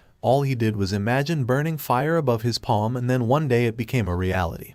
He demonstrates this to prove his point. The room bursts out into chaos, with many of the people there shouting that this is impossible and his story is absurd. The room is filled with shock and disbelief until they all turn to the Tower Master Herbert, who has his head resting on his hands. He confirms that it must be true. He is using the most powerful interrogation magic available in the Ivory Tower, and he isn't able to detect any lies from our protagonist. Ian's skills are so impressive Herbert even thinks he might be the reincarnation of the legendary first magician. Either that or he is a high-class magician who is able to bypass interrogation magic. However, since Ian is only 12, he thinks it's impossible for a small boy to have the amount of mana to be able to do something like that. With his head still resting on his hands, Herbert just stares at our protagonist. Silence fills the room for a moment. The silence is broken when a woman with red hair stands up from her chair in a loud manner. Her name is Helene, and she yells out that this is stupid and everyone is asking such trivial questions. The others tell her to calm down, but she wants the truth. She marches right up to Ian with her hand on her hip. She asks him the question everyone in the room is dying to know. Who exactly are you? She wants to hear who he is from his own mouth. Just who exactly does he think he is to keep spouting these ridiculous statements? Ian knows Helene from his previous life. She really is that kind of woman. She was the youngest 4th-class high-ranking magician before Ian arrived. She's also very aggressive and temperamental. Her attitude has even earned her the nickname, the Woman of Fire. Ian decides to clap back at Helene's aggression, saying that everyone already knows who he is. It's all written in the text the Tower Master pulled up earlier. He begins reading from it. His name is Ian Page, and he was born in the year 488. He asks the woman if she knows how to read. Why would she ask such a stupid question? Of course, this makes Helene furious. She begins to bubble with rage, ready to teach our protagonist a lesson for acting so cheeky. Herbert stops the situation from escalating though. He yells out enough and his voice echoes through the room. Everyone turns to look his way. The Tower Master gets ready to ask one final question. By the looks of things, it's going to be a good one. He brings up the guard that Ian met all the way back at the start of part 1. His name was Jonathan, and he insulted our protagonist's mother. That very same soldier was found dead the next day, drowned in a nearby lake. When they found him, they detected trace amounts of mana on his body, meaning that this was the work of a magician. Herbert wants to know if Ian had anything to do with his death. He watches closely with his interrogation magic. He sees that Ian's demeanor hasn't changed. A normal person would have lost their composure when being suspected of murder, but not our protagonist. This is all due to the effects of the potion though. Deep inside, Ian is worried, thinking that if his heartbeat were to remain normal in a situation like this, it would be even more suspicious than if it was raised. He gets ready to answer, wondering if he should dispel the potion's effects now. He tells everyone he is going to give them the answer they want to hear. With his hand on his heart, he says he had nothing to do with the guard's death. Interrogation magic fills the room and all the magicians look over in his direction. It's as if they can all tell that he is lying. The Tower Master doesn't call him out on it and just asks him to confirm what he just said. Ian doubles down and a brief silence circulates the room. Herbert decides to leave it at that, thanking Ian for answering such a troublesome question. He says that the guard must have tripped off the bridge and drowned to his death by accident while drunk. Ian looks a little confused, unable to be sure whether the master knows that was a lie, and why he didn't call him out on it. Herbert moves on. He would like to finish up and eat a meal together, however there are still some procedures they need to do. The Ivory Tower has never seen anything like Ian's ability before. It's an unknown power that they have no knowledge of. That's why they need a method to test his skills that considers his mana capacity and growth potential. In front of Ian is an item known as a mana accumulator. You could say it's the driving force that moves most of the components in the Ivory Tower. It doesn't look like much because it hasn't been filled with mana. The more mana it is charged with, the more blue it becomes. Herbert asks Ian to approach the accumulator and inject all his mana into it so they can find out what his limit is. Ian approaches the large ball and rubs his hands on it. He knows the accumulator can be charged up to a third-class master's amount of mana, and so the safest option would be for him to charge it up to a second-class level. If he shows these guys the level of mana they are expecting, he can reduce the suspicions surrounding him. However, while injecting his mana into the ball, he begins to have second thoughts. In his previous life, he was merely an 8th-class magician and worked hard to grow his powers. He wasn't a sage or a leader and just got by observing the situation and calculating the best move. In his new life, he has been hiding everything and giving things up so he doesn't get caught. He could have power, wealth, and fame, but those things are not important to him. He's willing to give up anything to hide his secret, but not his magic. Anything but his magic. He continues injecting the accumulator, telling himself that he is not going to let anyone become stronger than him, and he is not going to hide the powers he worked hard for in his previous life. The ball is now a bright blue color and is filled with so much mana it shatters. Pieces of it fly around the room. The people cover their faces and try to get a glimpse of what just happened. The room is filled with smoke though, and this obstructs their vision. As it fades, our protagonist is revealed. He is gripping his chest and breathing deeply from exerting so much power. Herbert's mouth drops open and he is speechless. The same can be said for everyone else, who are all wondering how something like this is possible. The redhead Helene bends over and picks a broken shard of glass up from the floor. She looks over to Ian. The limit of the mana accumulator was that of a third-class master's level. Since Ian broke the device, that must mean that his abilities are even higher than that. The last of the smoke begins to clear from the room and Ian recovers from his exhaustion. There's no going back for him now. They know how strong he is. Sometime later, all the other magicians go into a private room to discuss the situation. A fist slams down onto the table. All the rumors everyone has heard about our protagonist is true. He must be at least a 4th-class master, meaning he is on par with everyone in the room except for Herbert the Tower Master. And when he said he didn't kill Jonathan, he was definitely lying.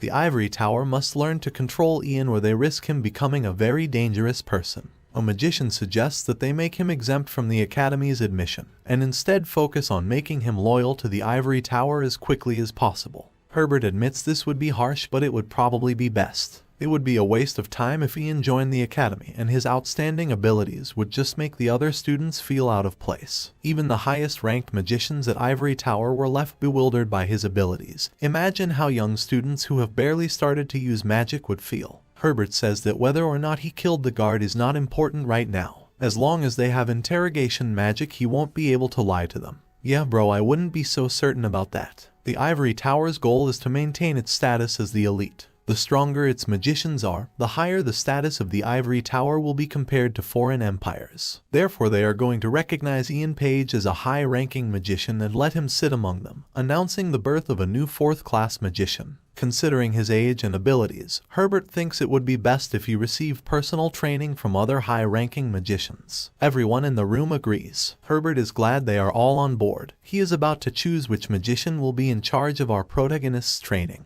However, someone raises their hand and volunteers to do it. The scene cuts to Ian, who is outside looking at the Ivory Tower with admiration at how beautiful it is. To think he'd be recognized as a high-ranking magician so soon. He sort of expected it to happen, but not this fast. Someone interrupts his thoughts by calling out his name and he turns over to see who it is. It's the woman he met when he first arrived. She heard the news and is so happy to hear Ian is now a 4th-class high-ranking magician. It's incredible that he has come so far when he is only 12. She concludes that this must mean the crazy rumor is true. Ian looks a little confused, wondering what kind of rumors are spreading round about him. The woman moves on, saying that she is going to be his assistant magician for the next year and will guide him around. She looks forward to them working together. Ian tells her that she doesn't need to speak so formally. After all, she is his senior. In that case, as his senior, the woman offers to give him a tour of the place. The first place they go to is the Tower Academy. It has a lot of pillars and a Roman aesthetic. This is where he was supposed to enroll at the academy, but instead he will be receiving personal training from high-ranking magicians. Ian knows that personal training is just a fancy word. He knows that they are really just trying to keep him on a tight leash. He thinks it was probably Herbert's idea to turn him into an obedient dog. He notices something while walking through the academy. It's all his old friends that were training in the academy at the same time as him in his previous life. He remembers that all of them were killed during one of the first wars and he thought he would never see them again. Ian knows it will be difficult for him to be as close to them as he was before, but he is for sure going to greet them if he gets the opportunity. His guide shows Ian to his personal research lab. She gestures to a wooden door with golden markings saying she used cleaning magic to make sure the room was tidy. Our protagonist enters the room and can't believe it. A grand piano can be seen in the back and a desk with flasks can be seen on the right. This is the same lab that he used in his past life. The woman explains that 300 years ago when the ivory tower relocated there were 24 high-ranking magicians. However, now there is less than half of that, so there are a lot of rooms available. She informs Ian that the Tower Master has given him this one to use as a research lab. She tells Ian to wait here for a moment while she goes to get the magician who will be teaching him. She exits the room and closes the door, leaving our protagonist alone, in the same room he spent so much time in during his previous life. It's been such a long time since he was last here. He didn't get this room until he was 19 before, and here he is at age 12. He begins thinking of a long-term plan. Now that he has the authority of a high-ranking magician,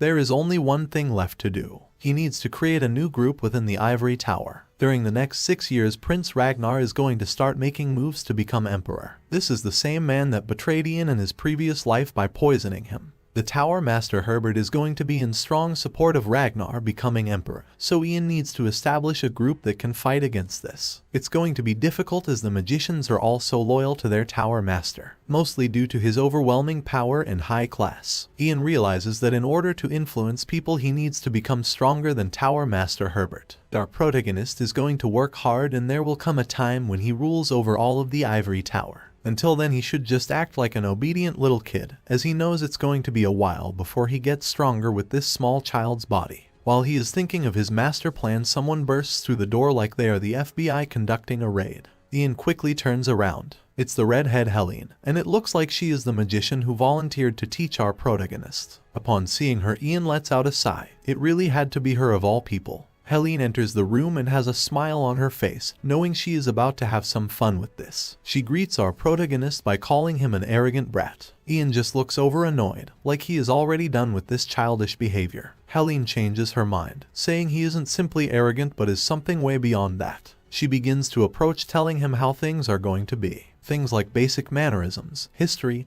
and magic theory would have all been taught at the academy. However, the Tower Master wants our protagonist to learn all these things without attending the academy. The excuse he gave was that our protagonist would make all the other students feel discouraged or something like that. Helene uses her magic to flick a bunch of books from a nearby bookshelf. Saying that these things are all useless, she throws them to the ground. Doing lame things like that isn't her style, and she is going to let the old folks teach Ian about all that. Helene leans in close to Ian and mentions Cecilia, the spy from the Coldwood Empire that our protagonist caught in part 1. Helene remembers her from the academy. Cecilia was quite known in the field of magic combat, and given time she could have been on the same level as Helene. Yet she turned out to be a spy of all things, and was even defeated by a child. Ian just stands there still. He hasn't said a word since Helene entered and has just been listening to her gossip and insults. Helene decides that since she is going to be Ian's teacher, she should at least teach him something.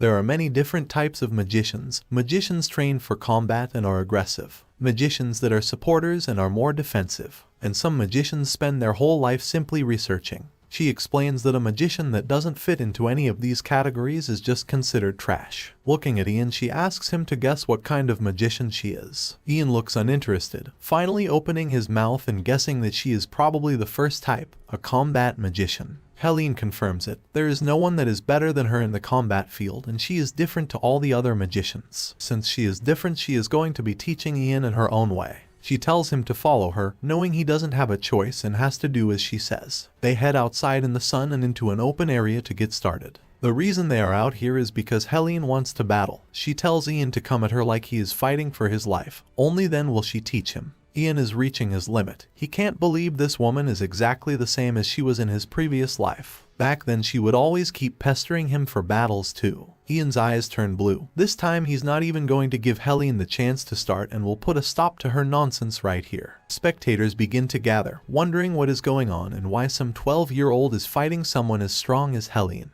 The redhead smiles at the crowd, already assuming she is going to win. Since she is the teacher, she says that Ian can make the first move. Ian removes a piece of clothing from his body and begins approaching slowly, asking his opponent if she is sure. Helene just scoffs, saying he shouldn't be getting scared now when he was so cheeky earlier. Ian can't wait to shut this woman up and the battle begins. He raises his hand and a blue glow appears. Helene thinks he is deploying some kind of barrier or shield. She laughs, saying that no matter what barrier he deploys, she will destroy it in an instant. Flames surround her, getting hotter and hotter as she prepares an attack. Ian uses an ice block spell that causes a shard of ice to wrap around his body and protect it. Bro has got to be chilly in there. Helene is unimpressed and walks right up to him, knocking on the ice. Is this really the best he could come up with? She wonders if he is intending to just sleep in there until his mana runs out. Ice block is the most powerful barrier that can protect magicians, but it causes magicians to go into a half-conscious state where they are unable to use any other magic. Helene shrugs her shoulders, thinking she was foolish to expect a decent fight from a child. Suddenly a sound begins to emanate and the ground shakes. All the spectators look around, wondering what is happening.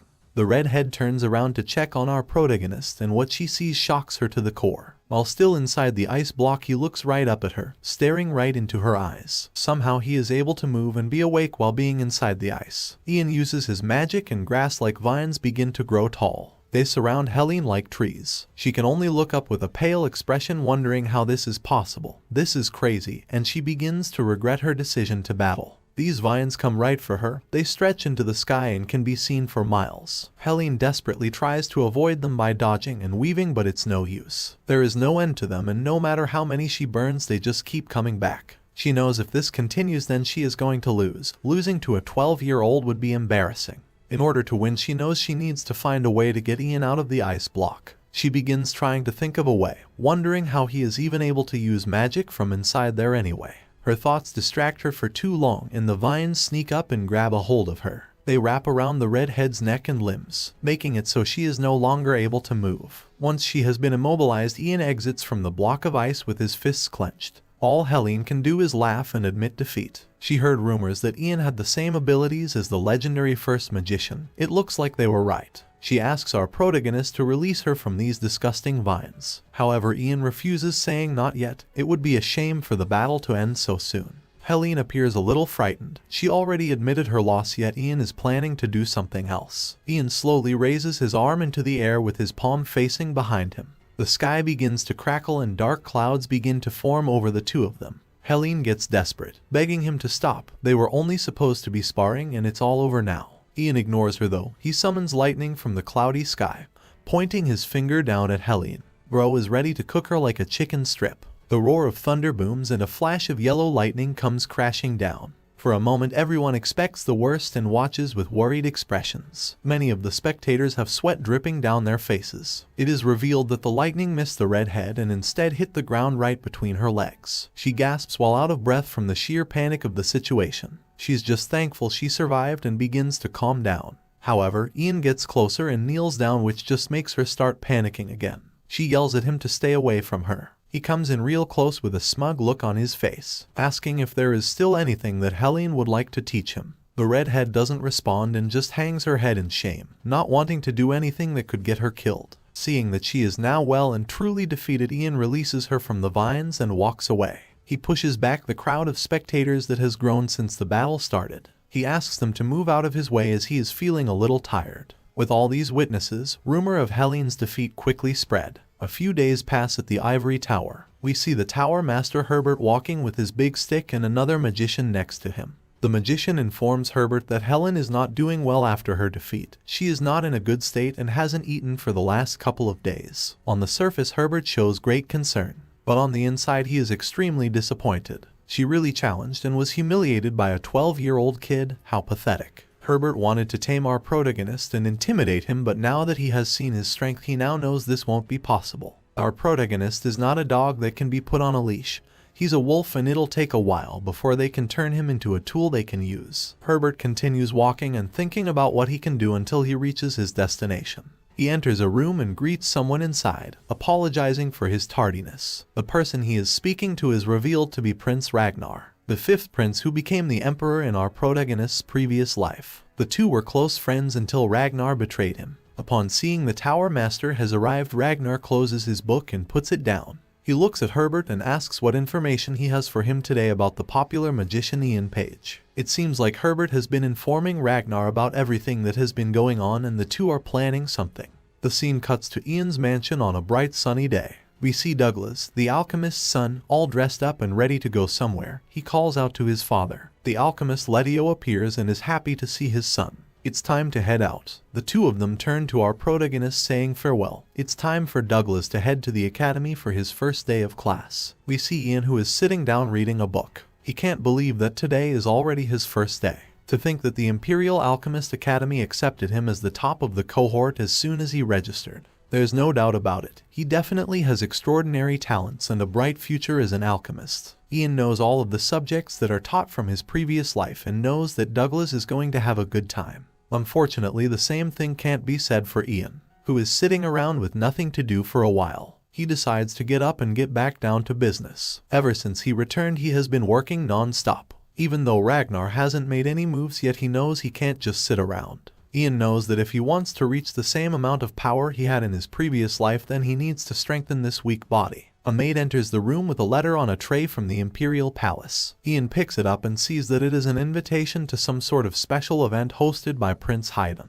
He can't believe it and begins getting ready. That night he arrives at the location, still finding it hard to believe he was invited to an event like this. It is an unspoken rule that a magician cannot be invited to social events if they aren't born from nobility, yet here he is. Ian finds it surprising that Prince Haydn is hosting this event himself. In his previous life, when it came to interacting with the nobles, Prince Haydn always did so half-heartedly, and never hosted events for people of high statuses. Because of his lukewarm attitude, he lost his opportunity to enter the political world, and all of the empire's nobles turned their backs on him. Prince Ragnar was different though. Not only was he active in the kingdom's political scene, but he also made it a point to become friends with other nobles and make connections with them. This is ultimately what led to Prince Ragnar stealing the throne from his brother once their father had died. Ian doesn't know why Haydn is acting so differently now, but he doesn't care as it works to his advantage. Anything that can prevent Ragnar becoming emperor is good to him. Ian approaches the door and prepares to enter the event Haydn is hosting. The man at the door takes his invitation. Inside is a sight to see, marble walls and floors, with golden chandeliers and decor. They definitely didn't get this stuff from IKEA. All the nobles in the room look at our protagonist as he enters, chatting amongst themselves, probably wondering what he is doing here. It begins to make Ian a little unsettled. He was never one to associate with nobles in his old life. The awkwardness comes to a stop when Prince Haydn enters and everyone lowers their heads to show respect towards him. He appears on a nearby balcony looking down on everyone, wearing more pieces of clothing than I can count. Haydn thanks everyone sincerely for gathering here tonight. As everyone is probably aware, he is hosting this banquet on behalf of his father, the Emperor. Normally he would do the opening speech first, but before that Haydn would like to take this opportunity to introduce everyone to a special guest. Ian appears a little flustered, wondering if he is talking about him or not. Haydn continues, this person is someone he took the time to personally invite, and he is the youngest 4th-class high-ranking magician in the Ivory Tower. An honored guest from the Mogrian territory in the north, Ian Page. Upon hearing his name, a smile appears on our protagonist's face. The prince invites him to come over, and so he does. Haydn tells him that the sole purpose of this event was so he could introduce Ian to everyone.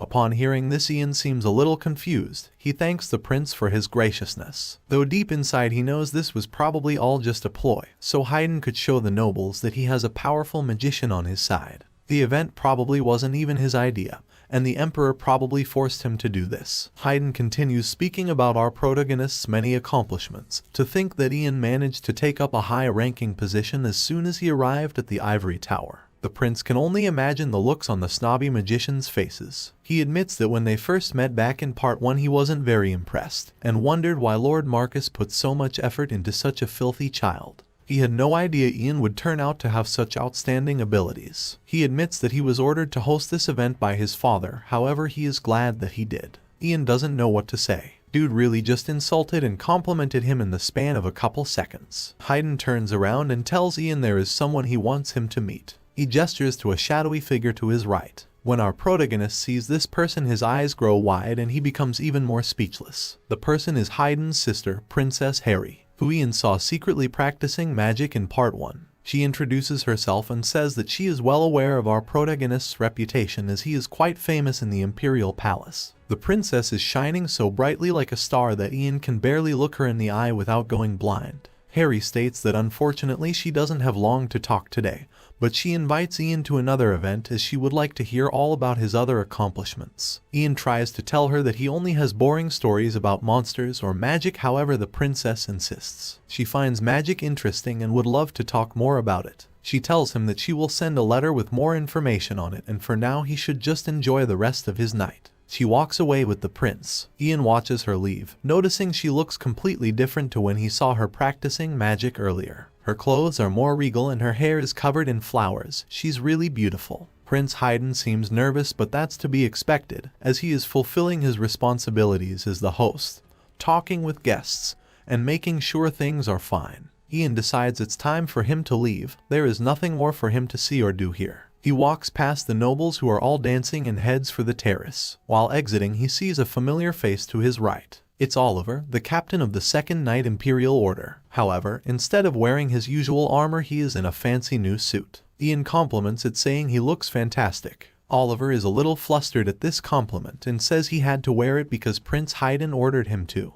After this small talk passes, there is a brief silence and things get awkward when the two realize they have nothing left to say to each other. Ian thinks that it perhaps wasn't the best idea to step out onto the terrace. Oliver diffuses the awkward silence by beginning to talk about Helene. He says he has heard rumors of how our protagonist beat her. Ian is surprised that there are so many rumors going around about him. He had heard that most things that happen in the Ivory Tower are supposed to be considered confidential. Oliver smiles. If a knight can't even get information, what else is he supposed to do in this era? In this era, the Empire is currently led by a handful of high-ranking magicians at the top of the military hierarchy. Because the knights have less military power, they have fallen from prestige, and are now considered nothing more than accessories. Oliver was surprised when he heard that not only is Ian the youngest fourth-class high-ranking magician, but he also defeated Helene, the Woman of Fire. If he's honest, he sometimes wonders if Ian is really that young. Ian just blushes at the compliments, saying he is flattered. Oliver keeps them coming, saying it's undeniable that Ian is now trusted by Prince Haydn. He is usually reluctant to interact with other nobles, yet he personally hosted this banquet just for our protagonist. Oliver gets down on one knee and prepares himself to ask Ian a very important question. Despite looking like he is about to ask him to marry him, this is not the case. What Oliver wants to know is what side our protagonist is on. Most of the magicians at Ivory Tower are all supporting Prince Ragnar to be the next emperor, yet the knights all remain loyal to Prince Haydn. Oliver asks who Ian is going to support. Ian just awkwardly shrugs the question off, saying it's a meaningless question and it's hard for him to give a proper answer in a situation like this. However, Oliver insists he answers. As a knight loyal to Prince Haydn, he wants to know if our protagonist is an enemy or an ally. Ian knows Oliver is loyal to the prince. In his previous life, he stood by Haydn's side until his last breath. Ian doesn't know how to answer the question at first. After thinking about how Ragnar betrayed him, he speaks up, saying that he isn't choosing a side. However, no matter what happens, he will never take Prince Ragnar's side. Oliver looks around nervously to see if anyone heard our protagonist bad-mouthing Ragnar. Ian assures him that he used magic, so only the two of them heard what he just said. Although Ian didn't really pick a side, Oliver is still happy with his answer. It's good enough for him. He asks for one more favor, wanting Ian to spar with him in the future as he would like to get stronger. Such a question comes as a surprise to Ian. Oliver wants Ian to teach him how to fight against magicians when he is a magician himself. He jokes that Oliver must be pretty shameless to ask something like that. He refuses the request, saying there is nothing he could gain from it. Upon hearing this, Oliver removes a necklace from his neck. It's a necklace that the former empress gave him on the day he was appointed as a bodyguard for the prince. It is said that it's an enchanted necklace that helps to keep one's mind clear. Ian recognizes it as one of the imperial family's treasures that he wasn't able to secure in his previous life. The only thing he was able to find out about it was that it belonged to the late empress. He is surprised that Oliver is offering this to him since it was a personal gift. Oliver assures our protagonist that it is fine. The necklace was given to him so that he could support Prince Haydn in a better manner. Since he is giving it away to become stronger to protect the prince, he is sure the empress will understand. Seeing how far Oliver is willing to go, Ian accepts the necklace.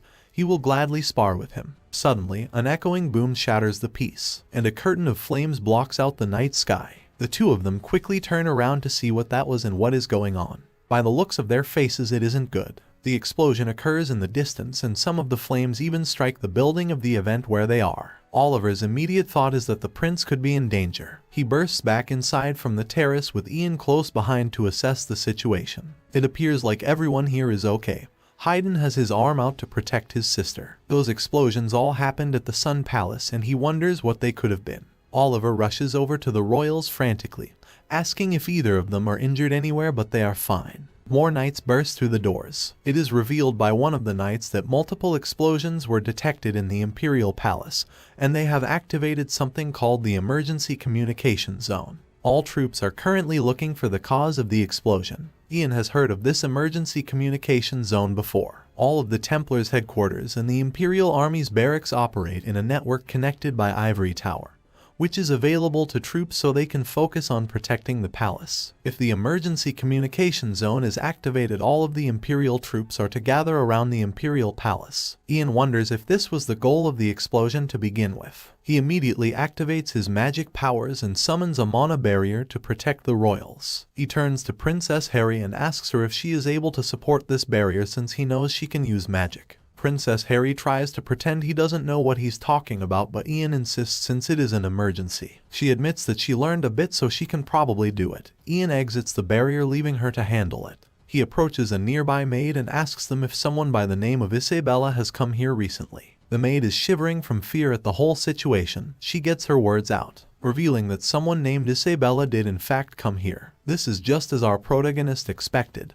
He assumes people have come here to rescue the spy Cecilia. After blasting the palace, the plan was to disperse the troops and approach while the Ivory Tower surveillance was preoccupied. It doesn't matter what happens to Cecilia, but Ian knows she has valuable intel on him and he doesn't want this falling into the hands of the Coldwalkers. We see that Ian's theory was correct. While everyone is distracted with the explosion, someone has approached Cecilia's cell. He removes his hood, revealing he is a man named Daniel with long hair parted down the middle. He is disappointed in Cecilia and thought she was a competent magician. Cecilia, happy to see him, leaps up to the bars and asks him to let her out of here quickly. She hasn't snitched on any of the other spies. She tells Daniel that our protagonist just knew about everything from the start, about the existence of Coldwalker spies and even the affiliation list. He also knew about the mana imprint that all Coldwalker spies have on their back, which even she had no idea about herself. Daniel doesn't seem to be in a rush and asks if Cecilia has any more information for him. She doesn't. There isn't time to chit-chat right now and she wants to be let out. Daniel obliges her request and opens the door to her cell. It creaks as it is swung open. A smile radiates on Cecilia's face. It's unclear how long she has been down here, but now she is free. Free to go into the afterlife, I guess, because Daniel slashes at her with his weapon. She falls to the floor, gripping her fatally wounded neck. While she was imprisoned in the Ivory Tower, the other Coldwalkers had long discussions about what they were going to do with her. Since she is a precious third-class magician, for a moment they really considered rescuing her. Alas, they ended up deciding against that and came to the final decision of just executing her. Daniel bids her goodnight and goodbye, weirdly happy about what he just did for some reason.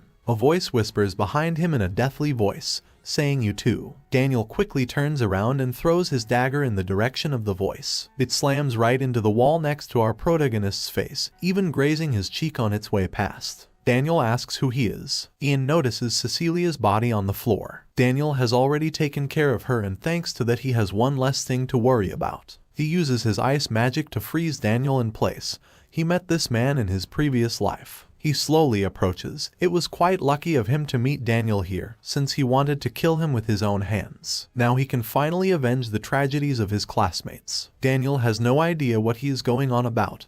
He's never killed any of our protagonist's classmates. Clearly he hasn't yet, but Ian knows it is bound to happen in a decade. His ice grows and grows, moving up the spy's leg and wrapping itself around his entire body. Ian has made a decision since coming back to the past. A decision that he is going to put everything back where it was. He taps on the ice and it shatters into 1,000 pieces. Daniel falls to the floor with a thud, frozen and presumably dead. Even defrosting him can't bring him back. Ian waves his hand on the back of his neck to reveal that he also has a mana imprint. He knows this will be sufficient to use as an excuse. Magicians come around the corner after hearing suspicious noises. They can't believe what they see. Ian stands, and on the floor beneath him lays Cecilia and Daniel, both dead. The Coldwalker marking glows on their necks. The scene cuts to the Emperor, who slams his fist down onto his throne. Two people have already disappeared from within the palace. He is talking to Herbert, the tower master. From the palace maids to the secretaries, everyone is in danger. He wants to know what the ivory tower is doing while these scumbags are just walking around,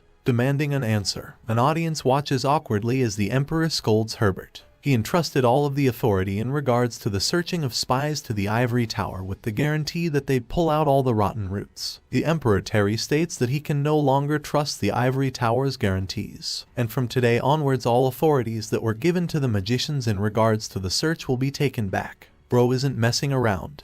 Still yelling, he tells the tower master to pass on all the information he has collected up to this moment to the imperial family and the Knight's Order. Everything he knows must be shared with the Empire's army. Herbert understands that the magicians have failed in protecting everyone, and he says he will do as the Emperor requests. The Emperor waves him away, saying he can leave now. He has much to do. Terry has given himself a headache from all his shouting. Herbert shamefully walks out of the throne room while everyone stares at him and whispers about him. An assistant to the Emperor calls for our protagonist to step forward and pay his respects to His Majesty. Out walks Ian, the esteemed guest of the North. The Emperor is happy they are meeting again. Ian lowers his head. They were able to maintain the security of the Empire thanks to Ian's outstanding competence this time around. If it weren't for him, they would have lost so much intel to an unknown enemy that they are unable to catch. In the end, the Empire and Imperial family would have been reduced to nothing but a laughing stock across the world if their sloppiness had been exposed. The Emperor will not overlook what our protagonist has done. He is grateful and would like to give Ian something personally for the contribution he has made towards the Empire's protection.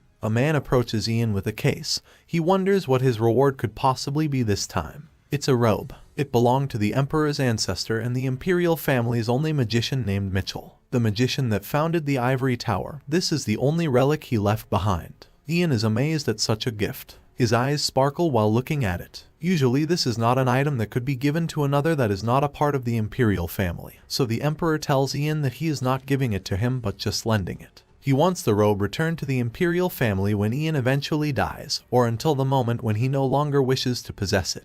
Mitchell was the Empire's Imperial family's first and last magician. Mitchell was not only a hero that saved the Empire, but was also a tower master that was acknowledged for his competence in magic. This robe is an item that Ian has never seen before, even in his past life. As it is a robe, he doesn't have to take any of his clothes off and tries it on right away. He pulls it out the case and throws it onto his back. As nice as it is way too big. The Emperor giggles. It's too big now, but give it a few years and it'll fit. While wearing the robe, Ian notices that it has a spell technique engraved. He'll definitely try to make it fit now. Using his magic, he waves his hands and the robe shrinks down to size. All of a sudden, it is a perfect fit. The people in the room look over in amazement, wondering how something like that was even possible. The Emperor is equally amazed. He compliments our protagonist, saying the blue looks astounding on him. Ian kneels to the floor with his brand new robe, thanking the Emperor for his kindness. This robe will for sure help him get the phone number of some hotties. He exits the Imperial castle and gets on with his day.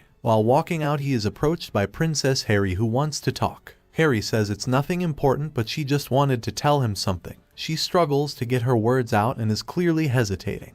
Ian takes over the conversation, apologizing to the princess for being disrespectful back at the event and leaving her inside the mana barrier. He raises his finger up to his lips, saying that what she is worried about won't happen, so she doesn't need to worry anymore. Princess Harry smiles. Obviously she was worried he would tell everyone about her magic powers. It looks like he is going to keep her secret though. Ian begins to walk away when he is stopped by yet another person who wants to talk. However, the voice of this person sends shivers straight down his spine. It's the voice of Prince Ragnar, who congratulates Ian on the great job he did. Thanks to our protagonist, the Imperial family and the whole Empire's peace was protected. Ragnar realizes he hasn't introduced himself yet and gets ready to do so. Ian stands perfectly still. This is the moment he has been dreading. He is about to come face to face with the man who betrayed him in his past life, and the man who was once his closest friend. The prince introduces himself as the great emperor's fifth bloodline, Ragnar Greenriver. Just the sight of him brings back awful memories for Ian. The night he was poisoned by him and left to die. After years of loyal service, and he was just discarded like trash. Here he is in the present, albeit much younger. Ian's face looks like it has just seen a ghost, and he has yet to open his mouth to say anything.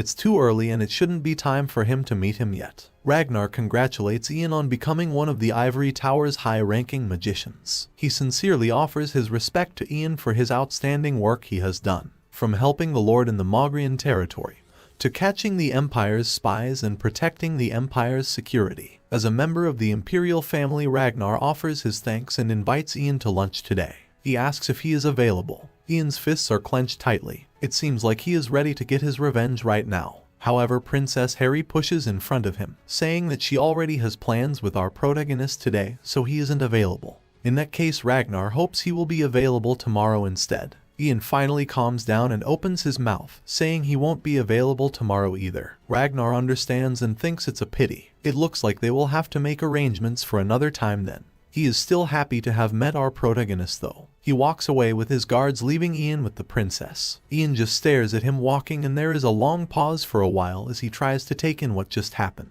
Princess Harry apologizes for interfering in their conversation. She was on autopilot and didn't even realize. Ian assures her it was fine. He takes one last look at Ragnar before he leaves his field of vision. He met him 2 years earlier than he did in his previous life. He's still nothing but a brat that needs to hide his ambitious heart. Ian makes a vow that he will make sure his plans are hidden from Ragnar, until Ian has gathered an extremely powerful force and until Ragnar is no longer able to do anything. He will make sure he ultimately falls into devastation and meets his tragic end. The story jumps forward a whopping 5 years into the future. It is still set at the same place. In the Imperial Castle, we see Prince Haydn, who is reading a book. However, he cannot understand a single thing. Can't they just write these things in an easier way to read? Who wrote the books in such a way that is so difficult to understand? Another man approaches with a whole other stack of books. He informs Haydn that the book he is reading was written by the first ever emperor himself. As heir to the throne, he advises Haydn to become familiar with it.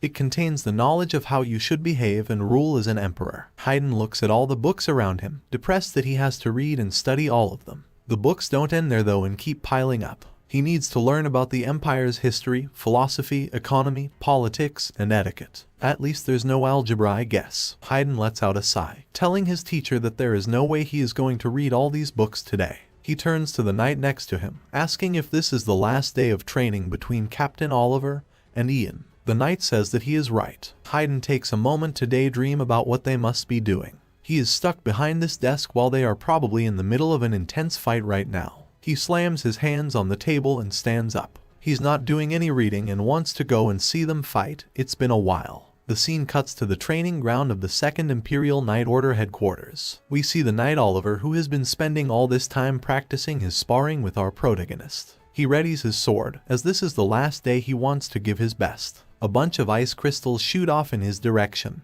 presumably from our protagonist. Oliver charges forward while bobbing and weaving between them. The ice crystals stab into the ground behind him. He comes to an abrupt stop when something begins to shoot out of the ground in front of him. Sweat drips down his cheek as he is in deep focus. More of these things shoot out of the ground, but Oliver keeps moving, trying his best to avoid them. He can see the shadowy outline of his opponent in the distance, and he is getting closer. He leaps into the air and begins jumping between the objects that are sticking up like large rock spikes. He eventually clears them and lands on the floor. However, things are not over yet, and he knows there is more. Fire heads right in his direction, getting hotter by the second. It looks like someone just summoned the sun with first-class delivery. He swings his weapon with force, creating a gust of wind. This pushes the flames out of his way as they approach. As this is the last day of training, Oliver begins to hype himself up. This time around he is going to get the magician. We see our protagonist Ian, who after 5 years has grown quite a bit. Oliver pounces forward. He has made it past all the magic obstacles, and this is his opportunity. He thrusts his sword forward, aiming straight for Ian's heart. However, Ian teleports behind him and taps him on the shoulder. He congratulates Oliver and says he did well. Oliver isn't as proud of himself though. He didn't even manage to land a scratch after all of that. We get a better look at Ian. Now around 17 years old, his hair is much longer and he is still wearing the robe that was gifted to him by the Emperor. He jokes with Oliver. It's good that he didn't land a scratch as he was aiming for the heart. If his attack landed, Ian would have died for sure. The two shake hands as they finish their training that has lasted years. Oliver thanks our protagonist, who says it was no problem. This training was all for the necklace he gave him. Oliver admits that this training was worth it. He received a lot more value than that of the necklace, and he has indeed improved a lot in comparison to 5 years ago. Oliver asks Ian how much he has improved in this time. Surely he must be a higher class magician by now. Ian says he is not as strong as he had hoped. After 5 years he has gone from a 4th class master to a 5th class master. It's quicker than his previous life, as it took him until he was 26 back then. However, he was hoping to at least have reached 6th class by now. Unfortunately, he was unable to accelerate the growth of his physical body and mana heart, so it seems like 5th class is his limit for now. He's just waiting for the day when his body is completely grown. The two of them are approached by Haydn, who congratulates them on their last day of sparring training. He proposes that they all go and eat breakfast together to celebrate. He's going to have the greatest breakfast prepared to celebrate the massive improvement of his right hand and left hand men. Ian politely refuses. He has to perform his high-ranking magician duties after he finishes his lessons in the ivory tower, and has to go and see the tower master right now. Haydn is disappointed at this but understands. They will have to have a meal together another time instead, as soon as possible. Ian gets ready to leave. He raises his right hand to his chest and a gust of wind circles around him. He shoots up into the air like a rocket ship. Looking down on the others, they all look like ants. He has definitely gotten stronger these past 5 years. He dashes away through the air like some kind of bird. Haydn looks up and is a little jealous. The robe our protagonist was gifted from the Emperor had a flying spell engraved into it, which is why he could do that. Oliver lowers his head towards the prince, asking what his orders are for today. From the small amount of the battle that Prince Haydn saw, it looked like Oliver was on equal ground with Ian. He asks if Oliver is now able to fight with magicians. Oliver can only say 2 things. First, he thinks that it is impossible for him to land a scratch on our protagonist. The gap between the two of them is only continuing to grow. However, when it comes to any other magician, Oliver thinks that he would definitely be able to take them down. Prince Haydn seems happy with this information, as if he knows that they will need to fight magicians sometime in the future. Ian flies all the way over to the ivory tower to meet with the tower master Herbert. Herbert is happy to see him. The feeling is rather strange, as it seems like it was just yesterday when Herbert heard about a special youngster who had appeared in the north. Now Ian has already become a fine young man. He jokes, saying that must mean he has aged quite a bit himself. Ian smiles and lowers his head, assuring the old man that he's still got a few more decades in him. The tower master looks at Ian's reports and thinks they are incredible. They are filled with praises. Ian is truly a blessing to the Empire and Ivory Tower. Even the young ones look up to him. This is the kind of magician everyone strives to become. Ian is flattered by his comments. Herbert tells him he won't be flattered for long. As our protagonist already knows, this is his last day. If he was a normal student of the academy, he would have been placed in another estate as soon as the graduation ceremony was over. But his case is a bit different. Although it is Ian's last day, he has to spend it talking to an old man like Herbert. What a shame. Ian assures him that it is not a shame and is instead an honor. Herbert is thankful for his kindness, even if those were empty words. He reaches over to his side and removes something from a box. He congratulates Ian for carrying out his duties and becoming a full-fledged magician, handing him some kind of metal rectangle with a cross on it. Using this, Ian may now have soldiers and local residents in any area that he pleases. Herbert is sure he will make good use of it. Ian looks up, wanting to know if there are any places that need high-class magicians. There are more than he can imagine, though. They have lost a lot of magicians. With Helene gone, they are more desperate than they have ever been. Herbert doesn't want to pressure our protagonist, but he could really use his help. There is lots for him to do. He is practically the most skilled magician of the Ivory Tower, so he will have much responsibility. But since this is his first time, Herbert says he will let our protagonist choose. He waves his hand and 3 blue texts appear in front of him, each with a different estate on. The first is Lord Meyer Estate, which contains the largest port city in the Empire. Next is the Benson Estate, the estate that produces the largest amount of iron.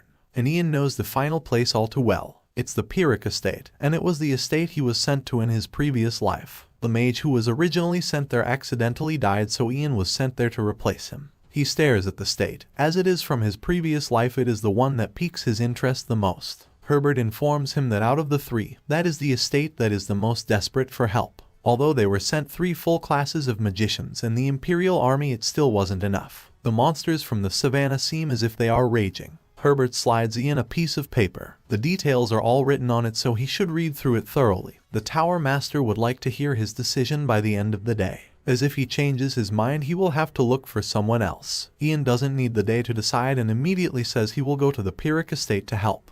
He returns to his mansion where he still lives, that was gifted to him many years ago. Inside is the alchemist Douglas, who has now also grown into a young man. He is shocked that Ian's first dispatch is to the Pyrrhic estate. That place is known for having all sorts of monsters. Ian gives him a stern look from across the table, as if he doesn't want him to talk about how dangerous it is. That is because his mother Vanessa is sitting at the table with them, and she begins to get worried about Ian leaving. Ian assures her that it isn't that dangerous, it's just a temporary dispatch and he will be back in a few months. Vanessa's worries are put somewhat to rest. However, she is still upset about her son leaving next week. The large mansion is going to feel so empty without him. Ian continues to comfort his mother, saying he will try his best to finish quickly and return. Douglas speaks up again, calling our protagonist boss. Bro is really still calling him boss after all these years. He tells Ian to come by the laboratory before he leaves, as he has made some useful items that could come in handy during battle. Douglas's father Letio is also at the table.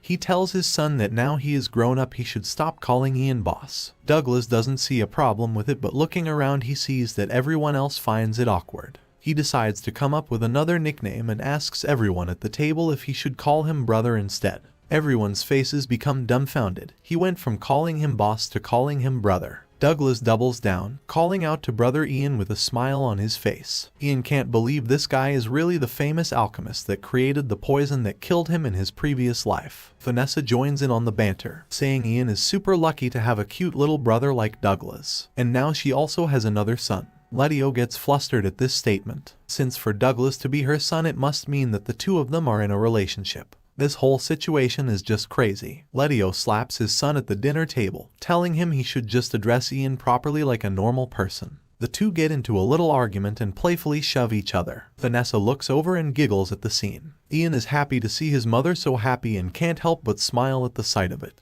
He looks around the table at everyone, realizing he has got himself a nice little family here, and everyone seems to be having a good time, which is a lot different to his previous life where the parents both ended up dead and Douglas ended up bitter. It's a wholesome moment. Ian ends the arguing by telling Douglas he can call him anything else but brother. The next week goes by pretty quickly, and it is now almost time for Ian to leave. He is talking to Letio, who asks when he is going. Ian says he just has to drop by the ivory tower first and bid farewell to the tower master, then he will head for the Pyrrhic estate. He begins explaining to Letio how to work the mansion's security systems. However, Letio just laughs and says he already explained them yesterday, so there is no need. There is no need for our protagonist to worry, and Letio will protect the mansion and Vanessa with his life should anything happen. Douglas rushes over to the two of them, screaming brother. When they look at him with stern expressions, he quickly changes back to using the nickname boss. Douglas hands Ian a red potion known as a harp elixir. It's one that his father makes, however this one Douglas made all by himself. He leans over to whisper into Ian's ear that this one is probably way better than any his father makes. Ian thanks him for the gift and looks at him, finding it hard to believe how much he has grown. There are 3 years left until Douglas graduates from the Imperial Alchemy Academy, yet he has been ensured the position of an Imperial Alchemist through his own talent.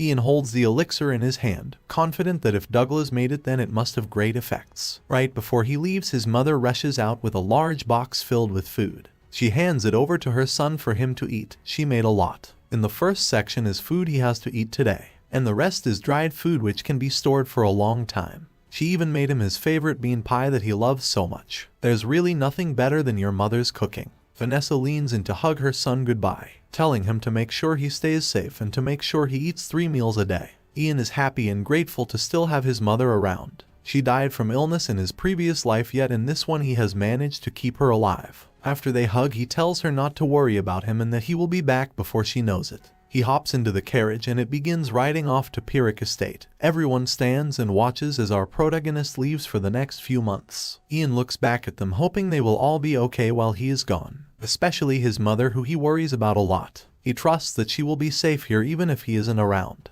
The mansion is protected by the royal family in a city with high security. Ian also has security installed in his mansion that can only be activated by his mother, Letio, or Douglas. It is known as the Mana Trap. That level of security will be able to eliminate most threats. It's been 25 years since our protagonist was last at the Pyrrhic Estate in his previous life, yet here he embarks on a journey to return again. We see rocky cliffs and a battle going on down below. Wooden watchtowers are dotted around the battlefield. There are green goblins and orcs that are charging forward, and they are being held back by knights. One in particular has red hair and a scar on his cheek. He orders his men to bring him the heads of the enemies. They shouldn't even think of dying before they are successful. The knights do as he says, running forward with their swords in hand ready to slay some monsters. There's too many though, and someone arrives on a horse, informing the redhead that the rearguard has been attacked by orcs who have climbed over the mountain. This is not good news, and the redhead knows it. Those orcs were supposed to be at the front line, yet somehow they managed to reach the rearguard. He begins making orders to his men. Sections 2 and 3 should stay here with the magicians to protect the front gate. Section 1 should follow him over to the rear. He climbs atop his horse and gestures forward with his sword. It's time to kill some orcs. The horses gallop away. Their hooves pound on the floor like a heartbeat thumping. Orcs aren't intelligent creatures, but they move systematically. Experienced knights would be able to defeat the orcs, but they can be very threatening in the rearguard, which is fully composed of inexperienced volunteers. The redhead charges forward as fast as he can with his men, hoping to reach the rearguard in time before it falls to the villainous orcs. It's going to be tough, and they have probably already lost countless men to the monsters. Thank you for watching guys. Hope you enjoyed this video and comment down for more videos.